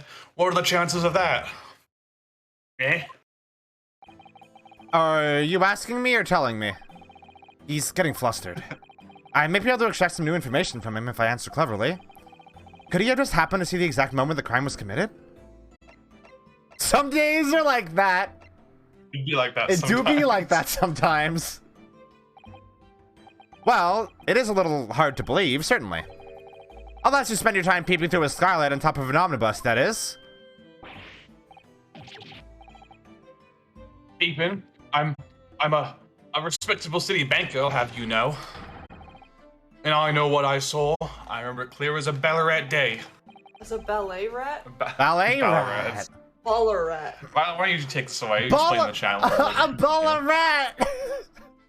that rat will never be ballin'.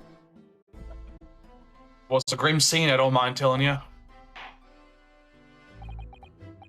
Thank you, Mr. Fairplay. Oh, excuse me if I was getting a little hot under the collar there, my lord. I would ask you to supplement your testimony with a clear statement about what exactly you saw. Oh, I can do that all right. I'll tell you just how grim it was. Alright. You think I'd forget the sight of those blood-soaked hands after that butcher stabbed the man? He was wearing gloves. Hold it. Hold Objection. Hold it. Hold it. Hold it. Blood, Hold the fuck up. blood-soaked hands? Well, I admit that soaked maybe laying on a little thick, but anyway, there was definitely blood all over him. Both of them are covered in it. Well, I'm very sorry to disagree, Mr. Fairplay, but that's more than a little peculiar. What? Here are the gloves worn by the defendant, Mr. McGill, did on the night in question. Oh, yes, right. You were here for that. And there certainly does appear to be a sizable dark-colored stain there. But, as I'm sure you can clearly see, These are gloves and not his hands. It's only on the right-hand glove.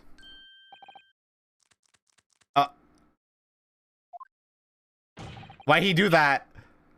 Lunch staff. In short, Mr. Fairplay, your testimony is inconsistent.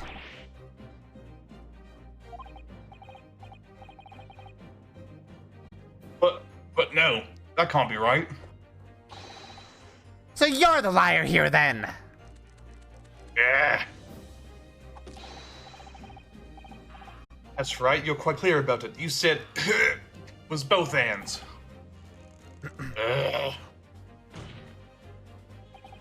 Mr. Fairplay, if your last statement was a lie, it calls your entire testimony into question. You say you saw the moment the victim was stabbed, but is that really the truth? Why are you nibbling your staff? Nervous habit. He's so hungry. It was a simple mistake. You can't justify accusing this man of lying. Yes, it was in both hands. It was only one. But the fact remains. The victim's blood was on the accused.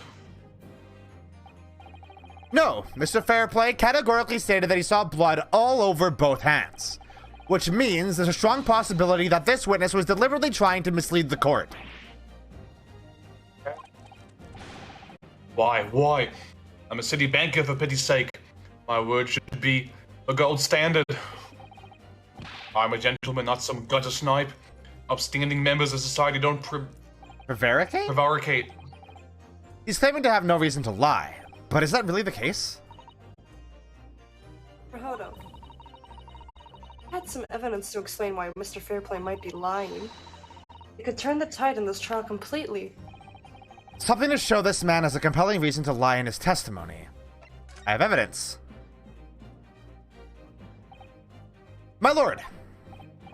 Yes, counsel. The defense is ready to present evidence. By Jovi, are you sure? Yes. Jovi, are you sure? Isn't that how you say it? It's Jovi. Bon Jovi. Evidence that will clearly demonstrate why Mr. Fairplay had reason to lie in his testimony.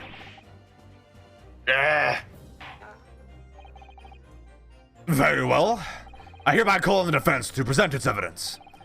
The evidence that demonstrates a motive for the witness's alleged deception of the court. Take that! This is a list of the debtors who owe money to Mr. McGilded. Yes, a list of innocent victims crippled by the accused's extortion. The point is, among the names of these debtors is your name. Mr. Bruce Fairplay. Oh, get wrecked, idiot. Everyone's surprised. What? Mr. Fairplay, are you currently indebted financially to the accused? No. Well, it's barely worth being called a debt. According to this ledger, you owe 20 guineas. Not an inconsiderable sum of money, wouldn't you say? Well, what of it? Let's suppose Mr. McGilded were to be found guilty of murder. What would become of your debt in that case? These documents state that the loan agreement is forged between two individual parties. Therefore, were the creditor, the defendant here, to be sentenced to a capital punishment, all outstanding debts which were owed to him would be annulled. They would cease to exist. Cease to exist? Mr. Fairplay, is it not the case that you claimed in your testimony to have seen something you never in fact saw, in a devious attempt to annul your debt of 20 guineas to the defendant? Oh, he's freaking out. He's going hamster mode. Order! Mr. Bruce Fairplay. Yes, my lord. Let me ask you again. And be aware that your answer may have the most serious implications upon your future, sir. Did you or did you not see the precise moment in time at which the defendant is alleged to have thrust a knife into the victim?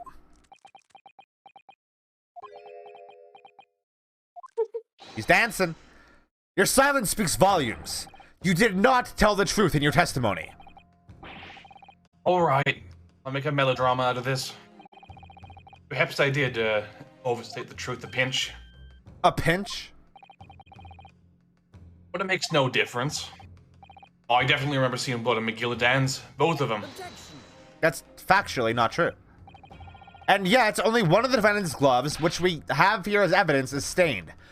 Oh, but his hands could... Oh, that doesn't necessarily disprove what he's saying. So you keep saying. I wonder if I might be allowed to speak, sir. Go ahead, Mr. First. Well, the thing is, I think I remember seeing it myself. As it happens. Seeing what? The blood, sir, on the assailant's hands. I think, yes. I'm almost sure that it was on both of his hands, not just one. What? What? Destroyed. I love how his hat is ill-fitting and his coat's way too big for him, too. Yeah. He looks like a baby. He is a baby. Little baby man. It would appear that we're going to need further testimony from all you witnesses. This time, I would like to know precisely what you did and what you did not see. Do I make myself perfectly clear? Mr. Naruhodo, this is good news. The course of the trial seems to have shifted slightly at last. Yes. I might finally have a chance to turn things around here. A turnabout, you might say.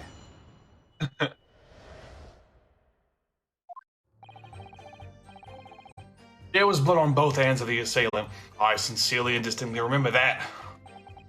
However, I suppose you might say that I didn't see the exact moment of the stabbing transpired, if that matters. That does matter, yes.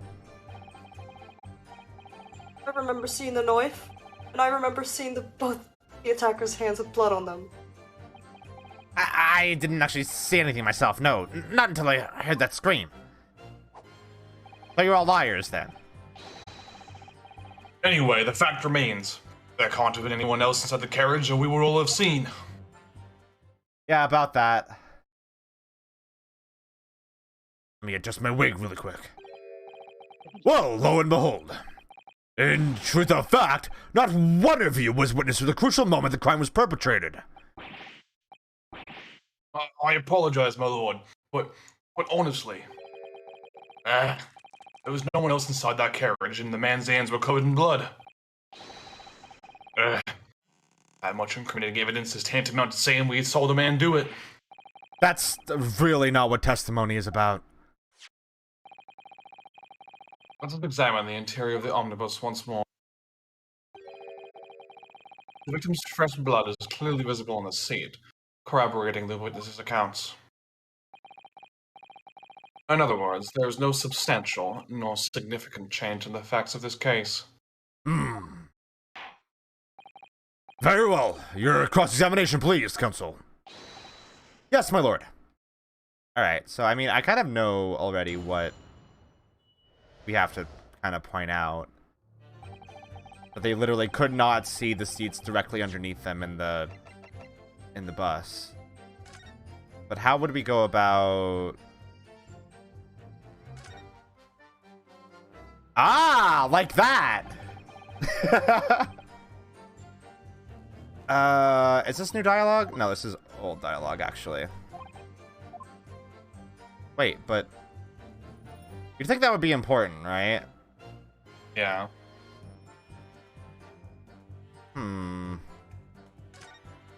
Well, nope.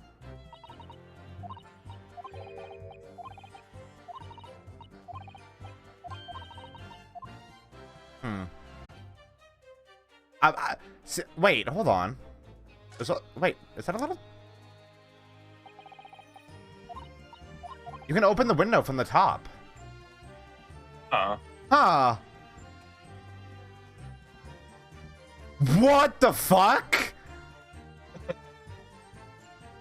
That changes things pretty significantly, doesn't it? Because now the two dudes up here could have done the murder.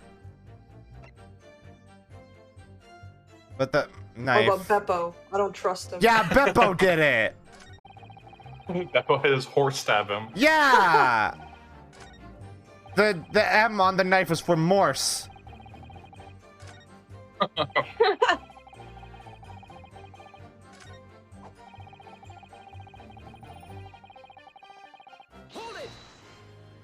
gonna press this. And everything you saw of the incident was through the skylight on the roof of the omnibus? That's right. It was fiercely cold that night, but the glass wasn't frosted over. Oh yes, I remember. I was shivering. It was so bitter.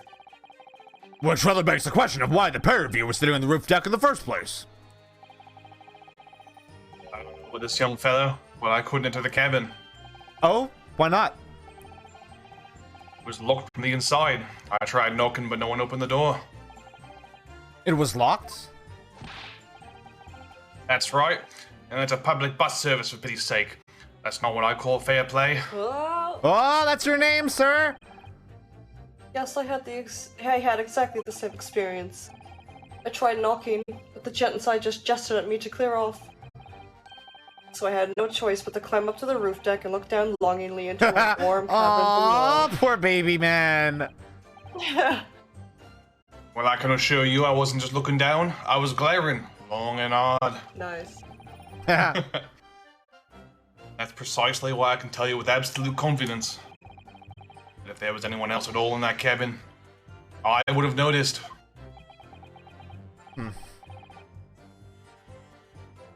Unequivocal, I would say. I'm not sure about these two witnesses. Do they really have seen everything inside the cabin through the skylight? Allow me to confirm one thing, Mr. Fairplay. You were riding this omnibus and witnessed the events in the cabin through the skylight in the floor of the upper deck. Is that right? That's right, yes. In that case, there is a portion of the cabin interior that would have been out of sight from you. What? By golly, really? Gee willikers.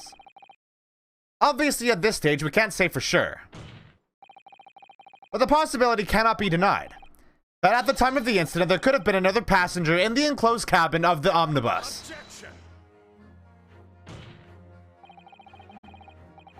Hypothetical meandering, my Nipponese friend. Prosecution demands you substantiate your claims. After all, the scene of the crime is here, in the flesh. It's not made of flesh. Have flesh. Very well, I will uphold the prosecution's demand. You will identify the area on this cross-sectional plan of the omnibus. Where exactly in the omnibus are you suggesting that this potential extra passenger could have been situated? Here, motherfucker. Both rows of seats on the roof face in the direction of travel, whereas the seats in the enclosed cabin face each other, which means the visible part of the cabin, which passengers on the roof deck can see through the skylight, is as I've drawn here. Oh! That's right, my lord. As you can see, the seat opposite the one on which the victim and his attacker were sitting is obscured from view. In other words, if someone had been sitting on that seat, it's quite possible that these witnesses would have been completely unaware of it. Get wrecked, idiots. Stupid. It's possible some phantom was sitting there. You Nipponese have a forbidding habit of obscuring the truth with ambiguity. What? I just explained. Hello? I just explained what happened. I concur with the prosecution's rejoinder. In a British court of law, evidence is paramount. I cannot entertain this conjecture, counsel. That is, unless you're able to put a name to this mysterious passenger to whom you allude. Can you, Mr. Naruhodo? I can bullshit a name. I honestly don't know. Shows. Who could it have been? Who could have been in the other seat, which was out of sight from the witnesses on the roof deck? Do I have no idea, do I? You don't have any clues, yeah. No. Yeah. Ugh. I have literally no idea. A proud citizen of the Japanese Empire, who will look to the sky and walk on, making sure all signs of tears are gone. What? Go on.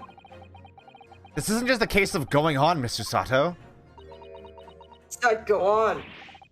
All right then, I'll go on. The defense would like to put forward a name. You are a fool. Not responsible for the desperate attempts by a man who has no notion of his own limitations. A toast. Hard lessons not yet learnt.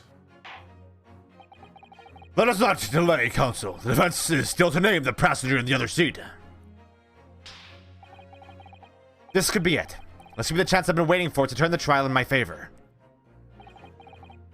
On that night, on the night of the murder, the person occupying the seat in the omnibus cabin that was obscured from view was... Oh, I guess it would have to be Magnus, right? If he's not guilty. They claim they saw, like, at least one of them claims they saw the stabbing, or like they saw someone. Yeah, that's true.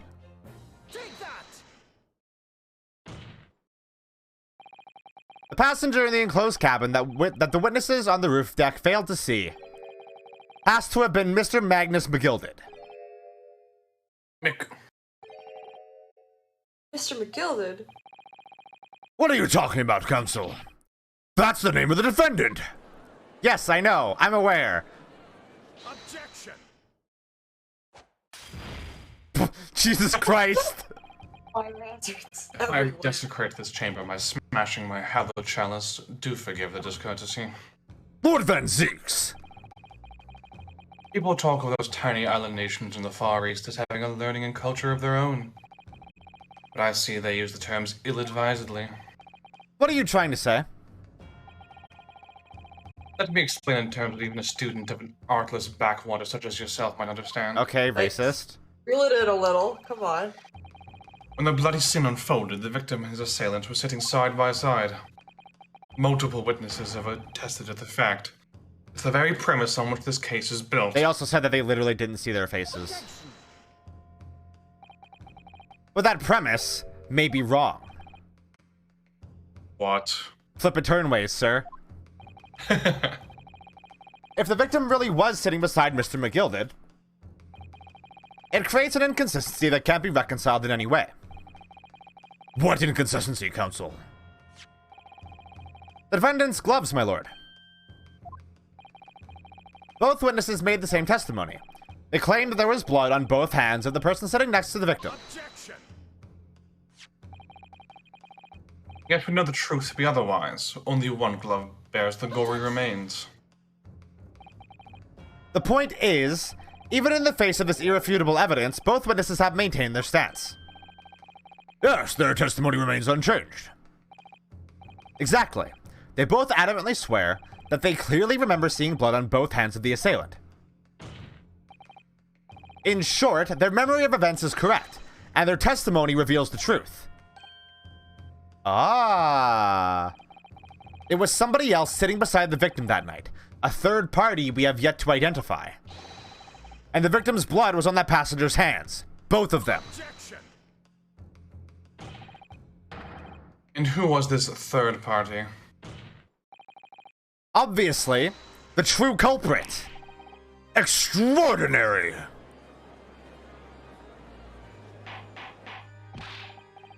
Order, order, order! What exactly are you postulating? Defense postulation is just that, nothing more than conjecture. The witnesses have clearly stated that they saw the accused. But when elaborating on his testimony, Mr. Fairplay said the two of them were wearing hats, and I couldn't exactly make out their faces. Yeah. Top of their heads was obscured by the roof. Oh, I could see the rest of him, though. Yes, that's right. Both gents were most certainly hatted. Actors do tend to notice such things, sir. And what particular styles of hat did the two gentlemen sport, Mr. First? Suspect is hatted. Repeat hatted. Hatted. I'm afraid I don't remember. I don't remember. I forgot. You call yourself a hatter. Style of hat makes no difference. There was no third passenger in that cabin.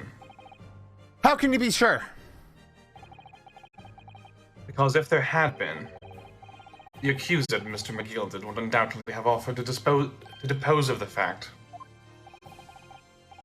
Unless, that is, you are proposing an even more preposterous explanation. That the accused had failed to even notice the presence of the true culprit in the very cabin in which he traveled. Ah! He did say that he falls asleep. He's right. If there was another person traveling in the enclosed cabin of the omnibus, it's inconceivable that Mr. McGilded would have been unaware of it. Order! There is clearly a simple solution to this problem. Bring the accused, Mr. McGill, to the stand. Well, what say you, counsel? The prosecution objects, my lord. On what grounds? As a suspect, he will already have made a full statement to the police. But what if there's some reason why he's unable to speak freely? Magnus McGill is no uneducated ruffian.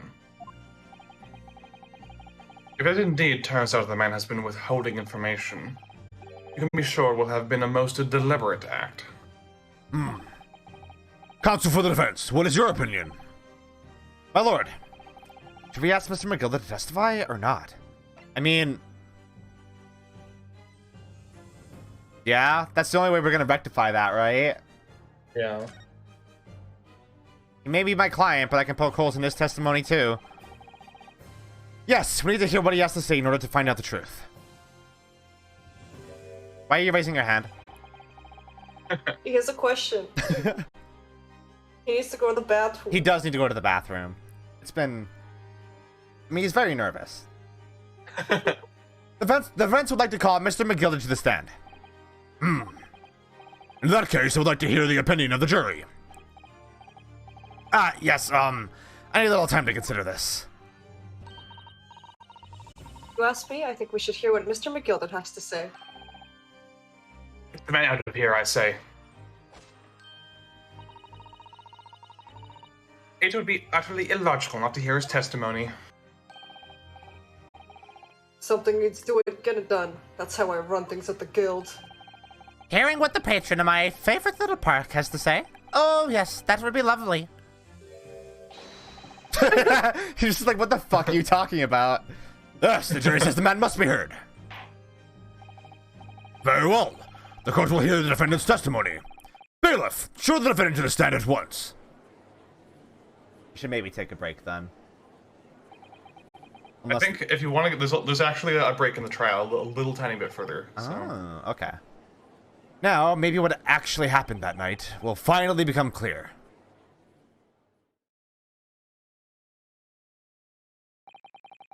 Let proceedings be resumed.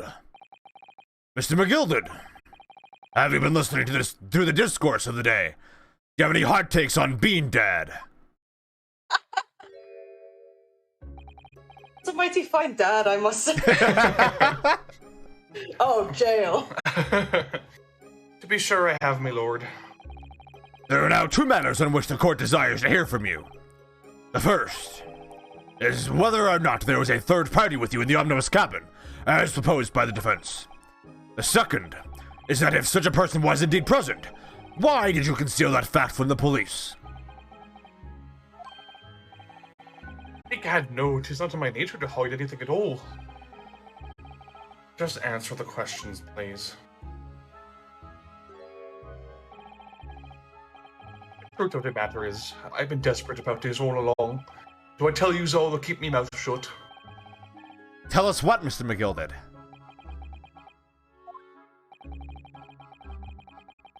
Fine fellow represented me is absolutely right. In the carriage on a night with myself and the other man, there was another passenger. It's true! Aye, and 'twas me who helped the little urchin get away with after it all happened. You... What?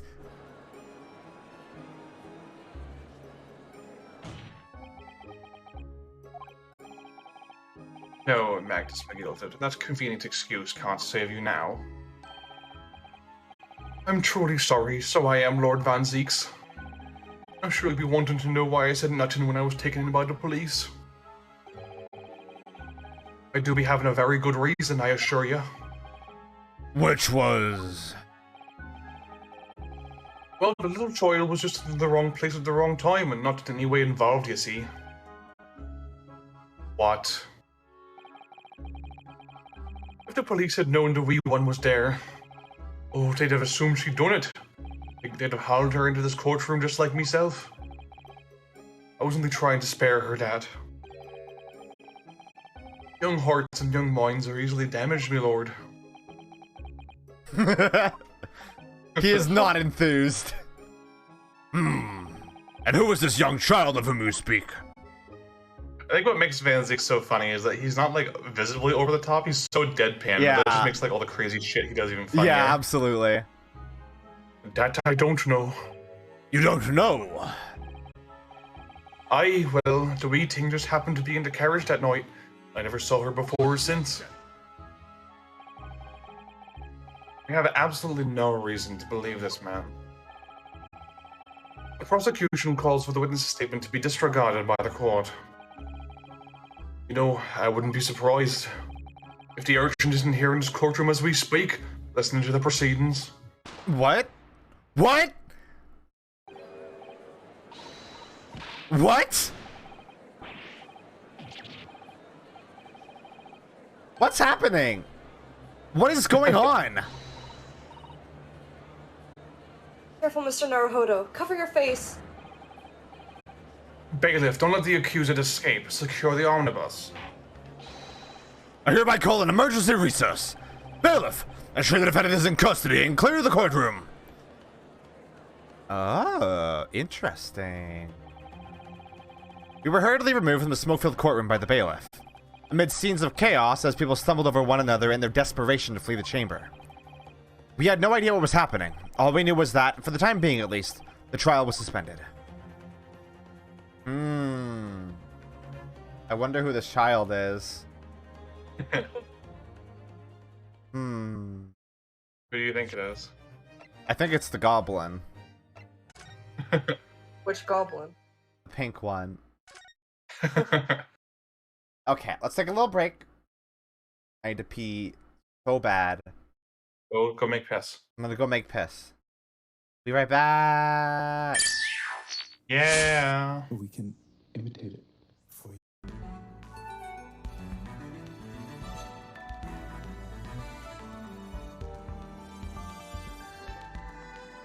I'm back.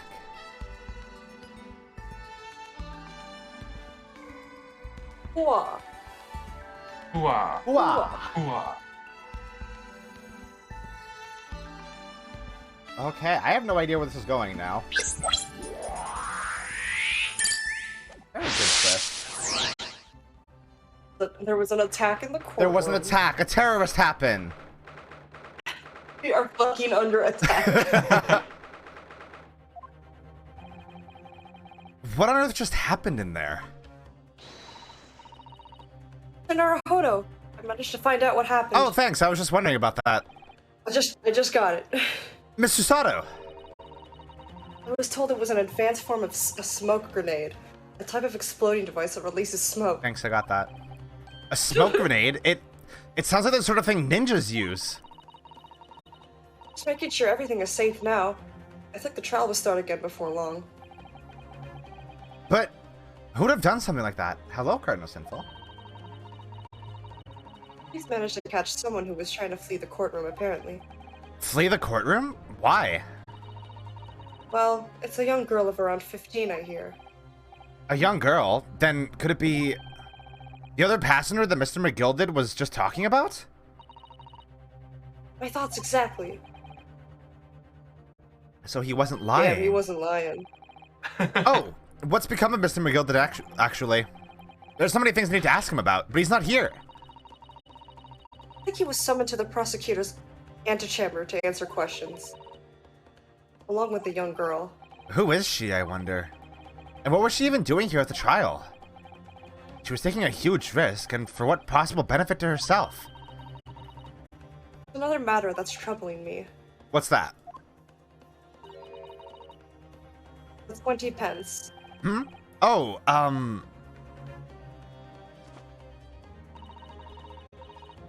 According to the coachman, Mr. Beppo. What a name. Took 4 passengers that night at a fare of 5 pence each. That comes to a total of 20 pence exactly. You did your math. We did it. But now it seems that there were, in fact, 5 passengers. Which means the figures don't seem to add up again. She's right. That is strange. Counsel for the defense. Kindly proceed into the courtroom. The trial will recommence in 5 minutes. I will do so as kindly as possible. Oh, so nicely. Thank you, officer. We'll go in straight away. Well, whoever she is, I imagine this young girl will be asked to take the stand and testify now. I really can't imagine what she's going to say, but it could alter the whole direction of this trial. We'll know soon enough, Mr. Sato. Yes. Correct. Yep. Yep. Mm-hmm.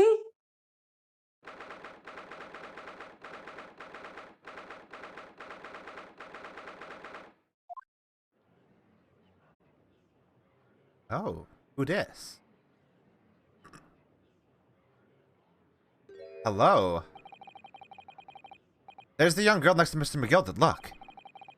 She must have been the one who caused the disturbance before. Well, after that rather eventful recess, the court will now resume the trial of Mr. Magnus McGilded. Now then, Lord Van Zeeks. Lord? I believe you have established the cause of the smoke which veiled proceedings earlier. It seems to have been an advanced form of smoke grenade, the sort typically employed by the army. Good gracious, the army! What in the devil's name? It was an elaborate attempt by a young girl to cloak her escape from the public gallery, but she was caught. And now occupies the stand. Your name, girl? How many voices? I could do another voice in this, I guess. Well, I could do this one. Oh, you can do it then.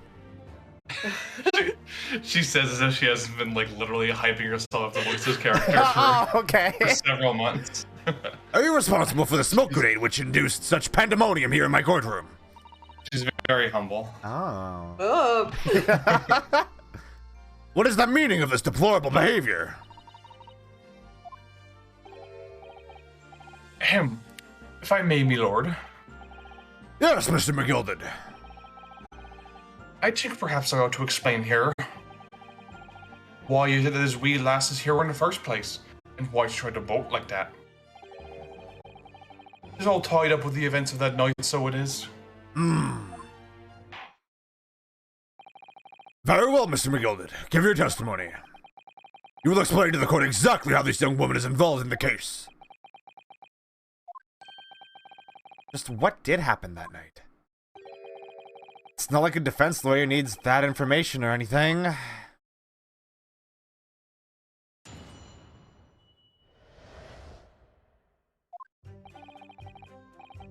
On the night in question, I took the back seat in the omnibus and promptly nodded off. Right. Then, begorra, a loud thud and a wee scream woke me up with a fair start. There was a fella collapsed on the floor at my feet, so I sat him up on the seat across from me. Then I turned to find out where the scream had come from, and bless my soul, what did I find? There was a child in there, all curled up in a ball, hiding her wee self away.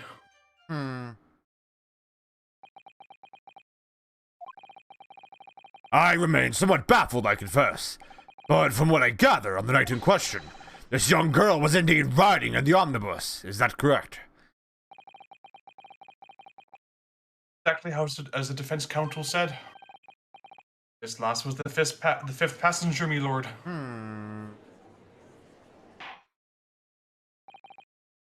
Very well. The defense may now cross-examine the witnesses. Are you ready, counsel? Yes, my lord. Or rather, no. I have no idea where to start. I hate this pose. He looks so stupid. I have no idea where I am. He's smelling the air. Okay.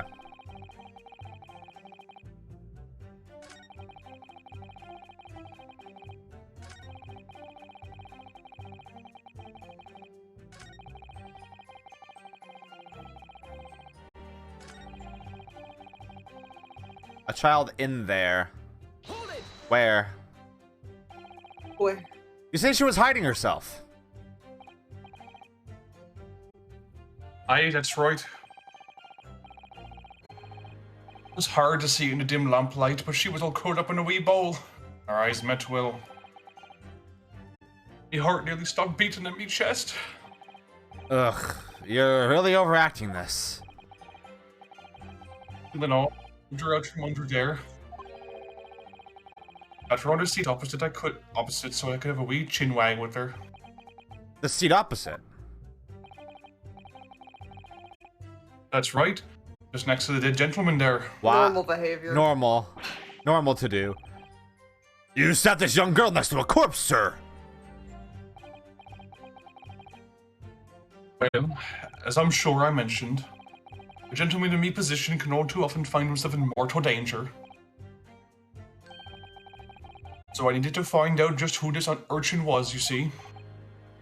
She's just doing her JoJo poses over here, not saying anything.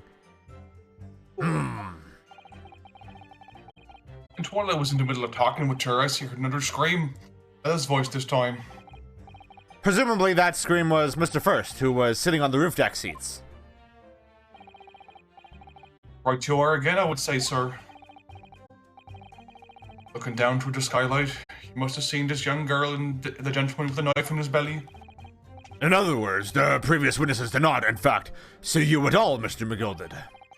What they believed to be yourself and the victim was, in fact, this girl and the late Mr. Mason. Aye, my lord. It was, as I think everyone understands now, set at the back of the carriage out of sight. Huh. It is certainly plausible. The defendant is somewhat diminutive in nature. And readily confused, perhaps, with this young girl. After that, of course. I like how he doesn't take any offense to that. But a scream from a gentleman over as the driver realized something was wrong and pulled up the horses. I wonder how you must be feeling, Mr. Naruhodo. Being the defendant's lawyer and yet finding myself as stunned as everyone else at his testimony, let's just say it's trying. Certainly had precious little time to talk to Mr. McGilded before the trial. We mustn't be dispirited. We must just try to learn all the facts we can. When we arrived in London this morning, I didn't see my day panning out like this. Mr. Naruhodo, no grumbling, even in your head. How do you know? How did you... Shut up! How did you know? God damn it. Happens so often to you. It happens so often. And when you first got into the omnibus, were there any other passengers already on board? There were not. The cabin was empty and there was no one on the roof deck either. You were the first passenger, as it were. I see. Aye, and that's why I took the backside as I did. It was the most comfortable, so it is. Could you explain exactly what you mean by the back seat? By all means, just how you already described it earlier. I'm talking about the seat opposite the one in which the poor gentleman who was stabbed was sitting. Like I said, it is the most comfortable and where I feel most at ease. And of course, I enjoy gazing through the skylight from time to time as well. Why is he so quiet? Asleep. A loud thud, you say? And a scream? Aye, that's right. How can I explain it? Was it the sound of someone falling to the ground? Sort of noise. So you think it was the sound of Mr. Mason falling to the floor having been stabbed? Well now, you remember I was asleep at the time. So I wouldn't like to say. And when the sound woke me up and I opened my eyes, there wasn't a soul to be seen in the carriage but a fellow on the floor. You didn't see anyone. But at the same moment, you did hear a scream? Ah, from the seats above you on the roof deck, I presume. Above me, my lord. 'Twas from inside the cabin. But I wasn't altogether thinking about the scream. No. I was too stunned by the desperate sight before my eyes. Yeah, that's fair. A man had been stabbed. In Lego City. And like, you set him up. The victim, I mean. That I did. On his seat across from me, as I said. I didn't see the poor devil was already gone. And you wouldn't leave a man dead just lying on the floor now, would you? Well, yeah, it's a crime scene. It's common courtesy, so it is. I find that a little hard to believe. or a Lord Von Zeeks. Oh, no! Now, what would that be? Well, no, why would that be? Wake to find a man lying dead at your feet in a carriage. Any normal person would hail the cabman. Also, something about that doesn't quite make sense. If he was collapsed on the floor, how was the knife in him? I guess he could have been collapsed on the knife. Yeah. Okay. Yeah, you said that one. Okay. Yeah. Any upstanding member of London society, that is. What are you implying? Are you anti-Semitic, Von Zeeks? I mean, he's not Jewish, he's Irish. Yeah, wait, yeah. They still use that. He did use that. He did use that pejorative. Use the pejorative, I think, because he's a rich guy. I get. Okay. Descriptor. I guess. Well, now, as you know, I'm something of a special line of business myself. The business of lending money at exorbitant rates of interest. Unfortunately, my lord, not everyone is thankful for the help I offer him, and some would even see me dead. I have not played Nirvana Initiative yet, Cardinal Sinful. I'm actually, in fact, starting it this weekend with a friend. Yeah, with Warfy. I'm really excited for that. I'm also excited for that. That's starting 7:30 your time, right? That's starting at my 6:30 my time, I think. My half an hour after my usual stream time, I think. Gotcha. Okay, I need to make sure to tune into that. It'll be fun. Yeah, I'm really looking forward to hanging out in the chat and making jokes. Yeah. Did you say this one yet? I can't remember. Yeah, I said it. Okay. So I do try, where at all possible, to avoid getting myself in a tangle with trouble. Are you suggesting you were just going to leave the man there? Heavens alive, no, I was always intending to report it, so I was. Only, I had a mind to find out the whys and wherefores first. Cookie, what do you mean you finished Nirvana Initiative already? Did you play through... Cookie, you played through all of Zero Escape and both AI games in a week. Fucking shotgunned them. Yeah, like, that's insane. That is insane. The whys and wherefores? Right you are. There were some details I wished to understand before anyone else got to meddling. The wee scream I heard, for example. Wouldn't your good self do just the same? Yes. The scream he says he heard at the same time as the thud of the victim collapsing. Okay. Hold it! I'm afraid I don't understand. I'm sure you told the court that there was no one else in the carriage except yourself and the victim. So I did. As far as I could see, that is. What do you mean by that? Well, now 'tis a queer ting. The last of my own pronunciation. The wee scream I heard as I woke up. It came from, excuse the vulgar expression, under me backside. Oh! Good gracious! Under your backside? I lifted the seat upon which I'd been sitting. I found there was a weak cubbyhole there for storage. Mr. Naruhodo, we examined the omnibus ourselves, remember? Yeah, I know, we saw that. Yes, of course. The whole bus was submitted as evidence. In my pocket. This would be a very good time to have a thorough look around inside. And that's when I found her. Is she suggesting that I do that now if I hadn't already looked at it, or is there anything new that we could find there? There could be new stuff. You could check it out. Take a looky.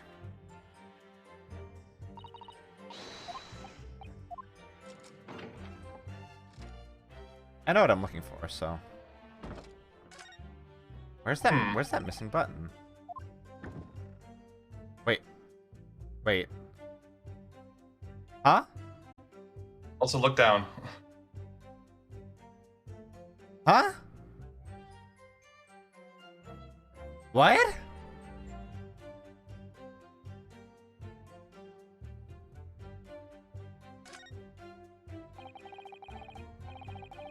This is a storage compartment, but there's nothing in here. It's totally empty.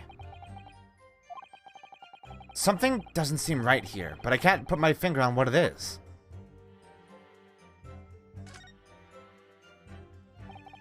That's blood, isn't it? Something wrong? Oh, it's just... Well, the blood stain is so obvious, that's all. And yet, Van Zieks has made no mention of it. Suppose that does seem a little strange. Why do I have such a bad feeling about this? Somebody tampered with this. Is that why she did the smoke grenade?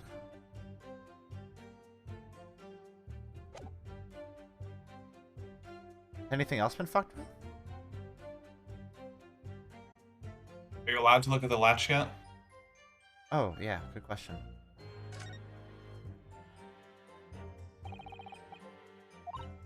No.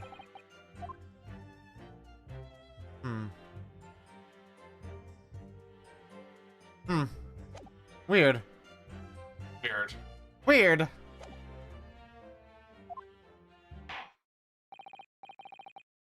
Thank you, I've heard enough. The events as explained are clear in my mind. However, at least one conundrum remains. Who is the girl? Her name is Gina Lestrade, my lord. She's a chancer, earns her crust among large crowds, leaving people at their purses. Lestrade? Yeah. Isn't that a Sherlock Holmes name? Yeah. Huh. What's commonly called a pickpocket. What? This girl here, a petty thief.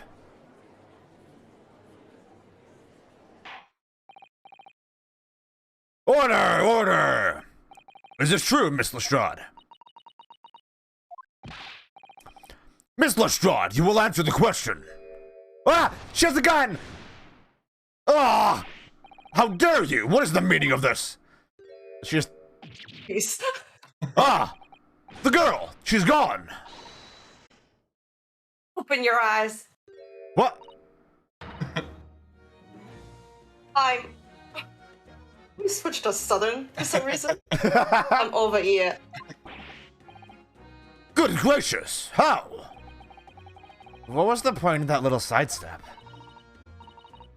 Know what you lot are thinking? Grown-ups is all the same.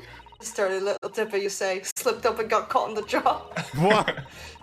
She got herself backed into a corner, so she knifed the gent. Go on. That's what's in your heads, ain't it? No, not at all.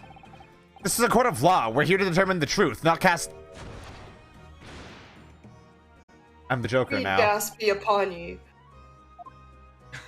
Fart gas. No. Look, knives are for cowards. Only thugs use weapons like that. All I need for what I do is these fingers. I like her. Look at that little fucking cat face she's doing. A little kid. I'm a professional, alright? Maybe not in your eyes, but I got pride in what I do. Oh, I love her. Let me guess. You don't count smoke guns among weapons for thugs? Oh, this? Yeah, this was in a bag I lifted the other day. Down where they keep the four-wheel drags. It's nice, isn't it?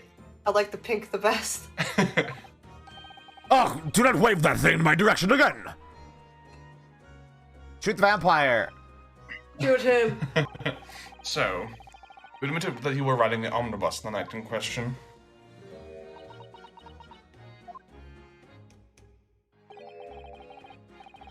It's alright, lass, you can tell him the truth now.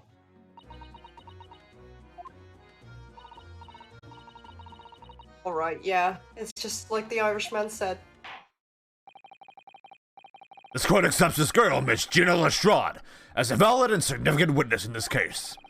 Accordingly, young lady, we will now hear your testimony, if you please. You will tell the court exactly what happened in the omnibus on the night in question. Alright, if I have to. Not that she would have been able to see much, right? I was in a cubbyhole the whole time. She looks and talks like the orphan that Scrooge yells out the window, "What day is it?" at the end of Christmas Carol. She does. So I snuck inside the carriage before they hooked up the horses. Just like always. Horses, animals, that. It was a right old waste of time. I got nothing to show for me troubles that night. I'll tell ya, you can't see a bloody thing in that hiding place. It's pitch in there. Then after a while, I hear this loud bang and nearly jumped out my skin, I did, and that scream just came out. So the smell found me. It did help me get away, never mind. Of you. Yes, he let you go. I fail to understand why you let the street urchin go, Mr. McGilded. Oh, 'tis simplicity itself, me lord. You see, she couldn't have possibly killed the other passenger. I know that for a fact. She was under me bum. Yeah. How? As I'm sure I said before, sir.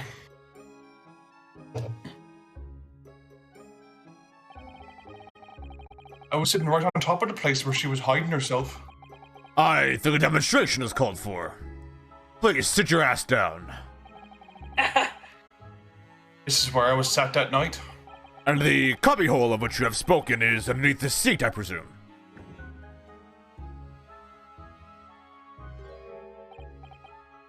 Yes.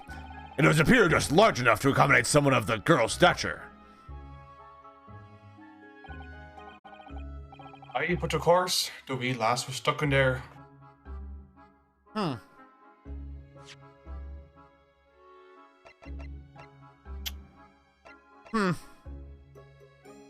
It's weird. It's so weird. Yeah. As I'd parked myself on the seat for the duration. Oh! But you see, that's why I let the last boat. I knew that the police found her there. They automatically assumed she'd done it. But I couldn't live with myself if a young life was ruined with when all the time I knew she was innocent. Even though you must have realized your action would result in your own innocence being called into question.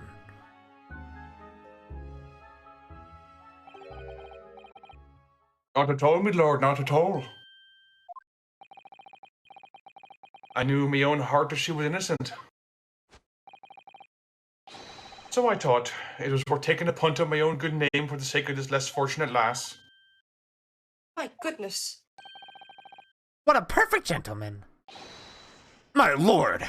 This fine example of a man cannot possibly be guilty of a heinous crime like this. I'm ashamed of myself for ever doubting you, sir.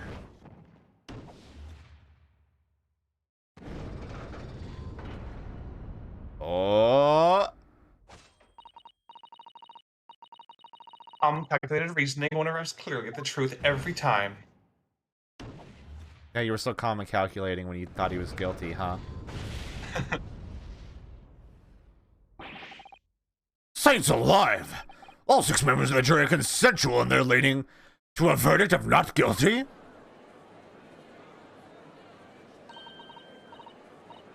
Naruhodo, this Well, it must mean It must mean what? that we're victorious. The Nickelodeon show. No, we've won? Are you sure? Ah! Yes. Why? If the sight of my iron-hued Wellington offends, pray do forgive the discourtesy, because his hands are full. She's like, whoa. This really is a consummate example of the one monumental flaw in British judicial practices, where evidence and reasoning should be paramount. Emotion rules the day. Emotion? The witness's latest statement gives us clear insight into his true nature. What do you mean, his true nature? Do you really think Scotland Yard would have made such a glaring omission? Yeah? After the incident, the omnibus was comprehensively searched by officers of the police. Obviously, the interior of this cubbyhole the witness put was included in their investigation. Of course it was. There was no room for her to be there. We know this, actually. The compartment under the posterior seat was full of the coachman's belongings. It's noted in black and white here in the police report. Good lord! The evidence has been tampered with. In order to corroborate Mr. McGillicud's story, someone has unlawfully removed everything from under the seat. What?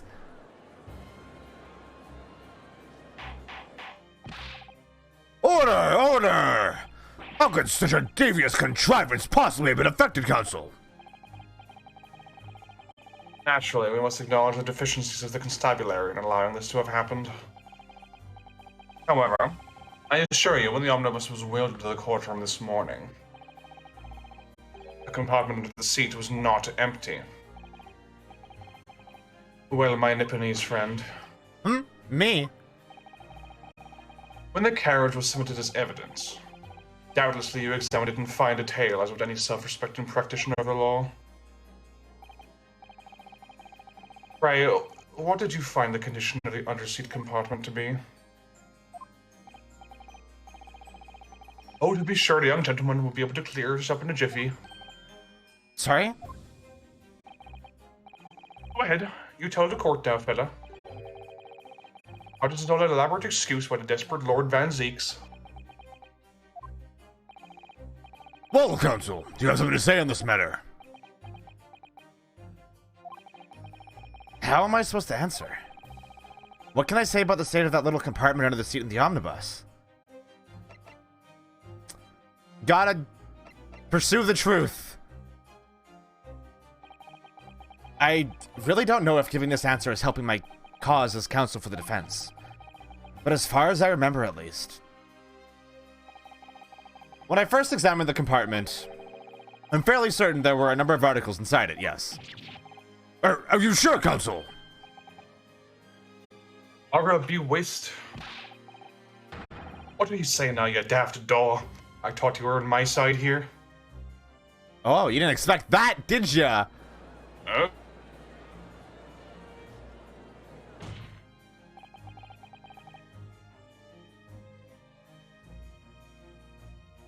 Yeah. How you play? Oh. Cut out. Oh, yeah. Y'all cut out. Ah. Well, we're back. You're back. Your task is to defend the man in the stand.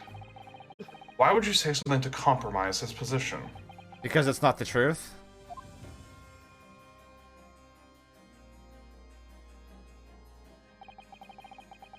As the advocate for the defense in this trial, I confess I'm still not entirely sure where I stand. But it seems to me that I should state what facts I do know as clearly and honestly as possible. Interesting. Don't altogether pleasing, fella. I'm simply telling the truth, Mr. McGilded. Well, don't forget that you're supposed to be representing my best interests here, lad. Now, then. For this memory is a curious thing, not altogether reliable. No, the court must consider the facts. That there cubbyhole under the seat is empty as the devil's heart, so it is. Do you think perhaps it would be in your best interest now to admit you might have been mistaken? Why? Why do I feel like something's not right here? I should like the jury to weigh in on this matter, I think. Dude's getting crunk. That compartment is designed to house equipment used to maintain the smooth running of the carriage. The guild's rules state that the omnibuses should be properly and fully equipped at all times.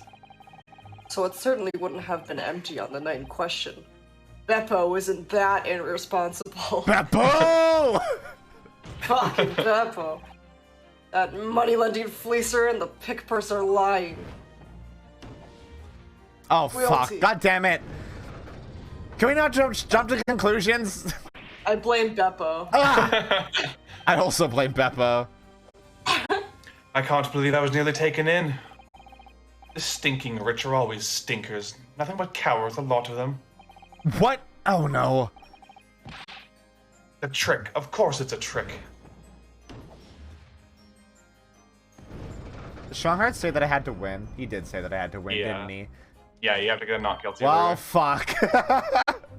Quite so, and I must concur here.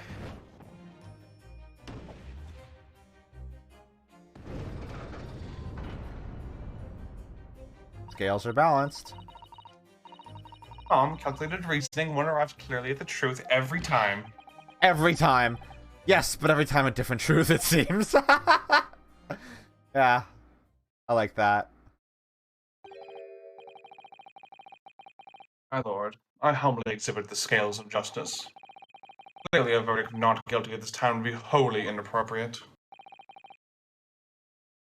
Thank you, counsel. But before we proceed any further, there is the matter of the outstanding cross-examination. Counsel for the defense, begin your questioning of the witness, please. Yes, my lord. What just happened? The whole balance of the trial just shifted almost beyond recognition. The Reaper of the Bailey is at work, it would seem.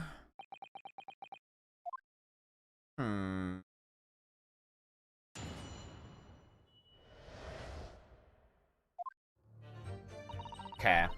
Okay, let's leave it there for now. We can come back to this the next time we stream The Greatest Attorney. Yeah. Yeah, we can do that. This case is so fucking interesting. Yeah, it's so fascinating how they take like such a basic concept and make it like sprawling. Yeah, it's like something that I don't think the series does enough is like changing the facts as the case is going on. Oh, baby pet me. Hold on, I have to move it. Aww. There we go. Yeah, like having the evidence actively tampered with while you're in the middle of the trial is really, really interesting. I also like that we have not established a modus operandi of believing in your client. So, like, for all we know, this dude could be guilty. Which is fun. Oh, but I guess we did kind of establish it with Cosmo, though, didn't we? Yeah, Cosmo told you that you need to believe. That's how you win cases, is you believe in your innocence. Yeah. But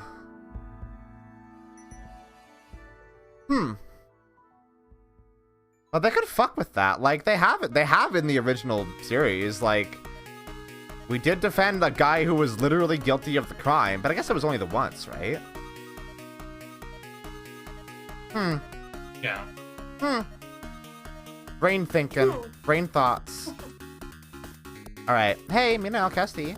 Thanks for hanging out today. Yeah. It was very fun. It was super fun. We got to do a lot of fucking voices today. Holy shit. Yeah, you gotta get used to that, because cases in this game have way more like characters and stuff going on than the average attorney case does. Yeah, like there's a lot going on. Yeah, 'cause almost every case has an entirely new jury. Oh my god. Yeah, like on top of the new witnesses and all that and stuff. That's ridiculous. That's so many character designs. I know, it's wild. Oh my god. Okay. I think I am streaming tomorrow. I'm streaming from Neon White with my baby, and that'll be very fun. I'm excited to get back to that so I can play more of it and beat all of Warpy's times forever. Oh yeah. That'll be fun. Yeah, I think that's it. I love you all. Hope you all have a wonderful morning, afternoon, or nights. And as always, a good sleep. Au revoir.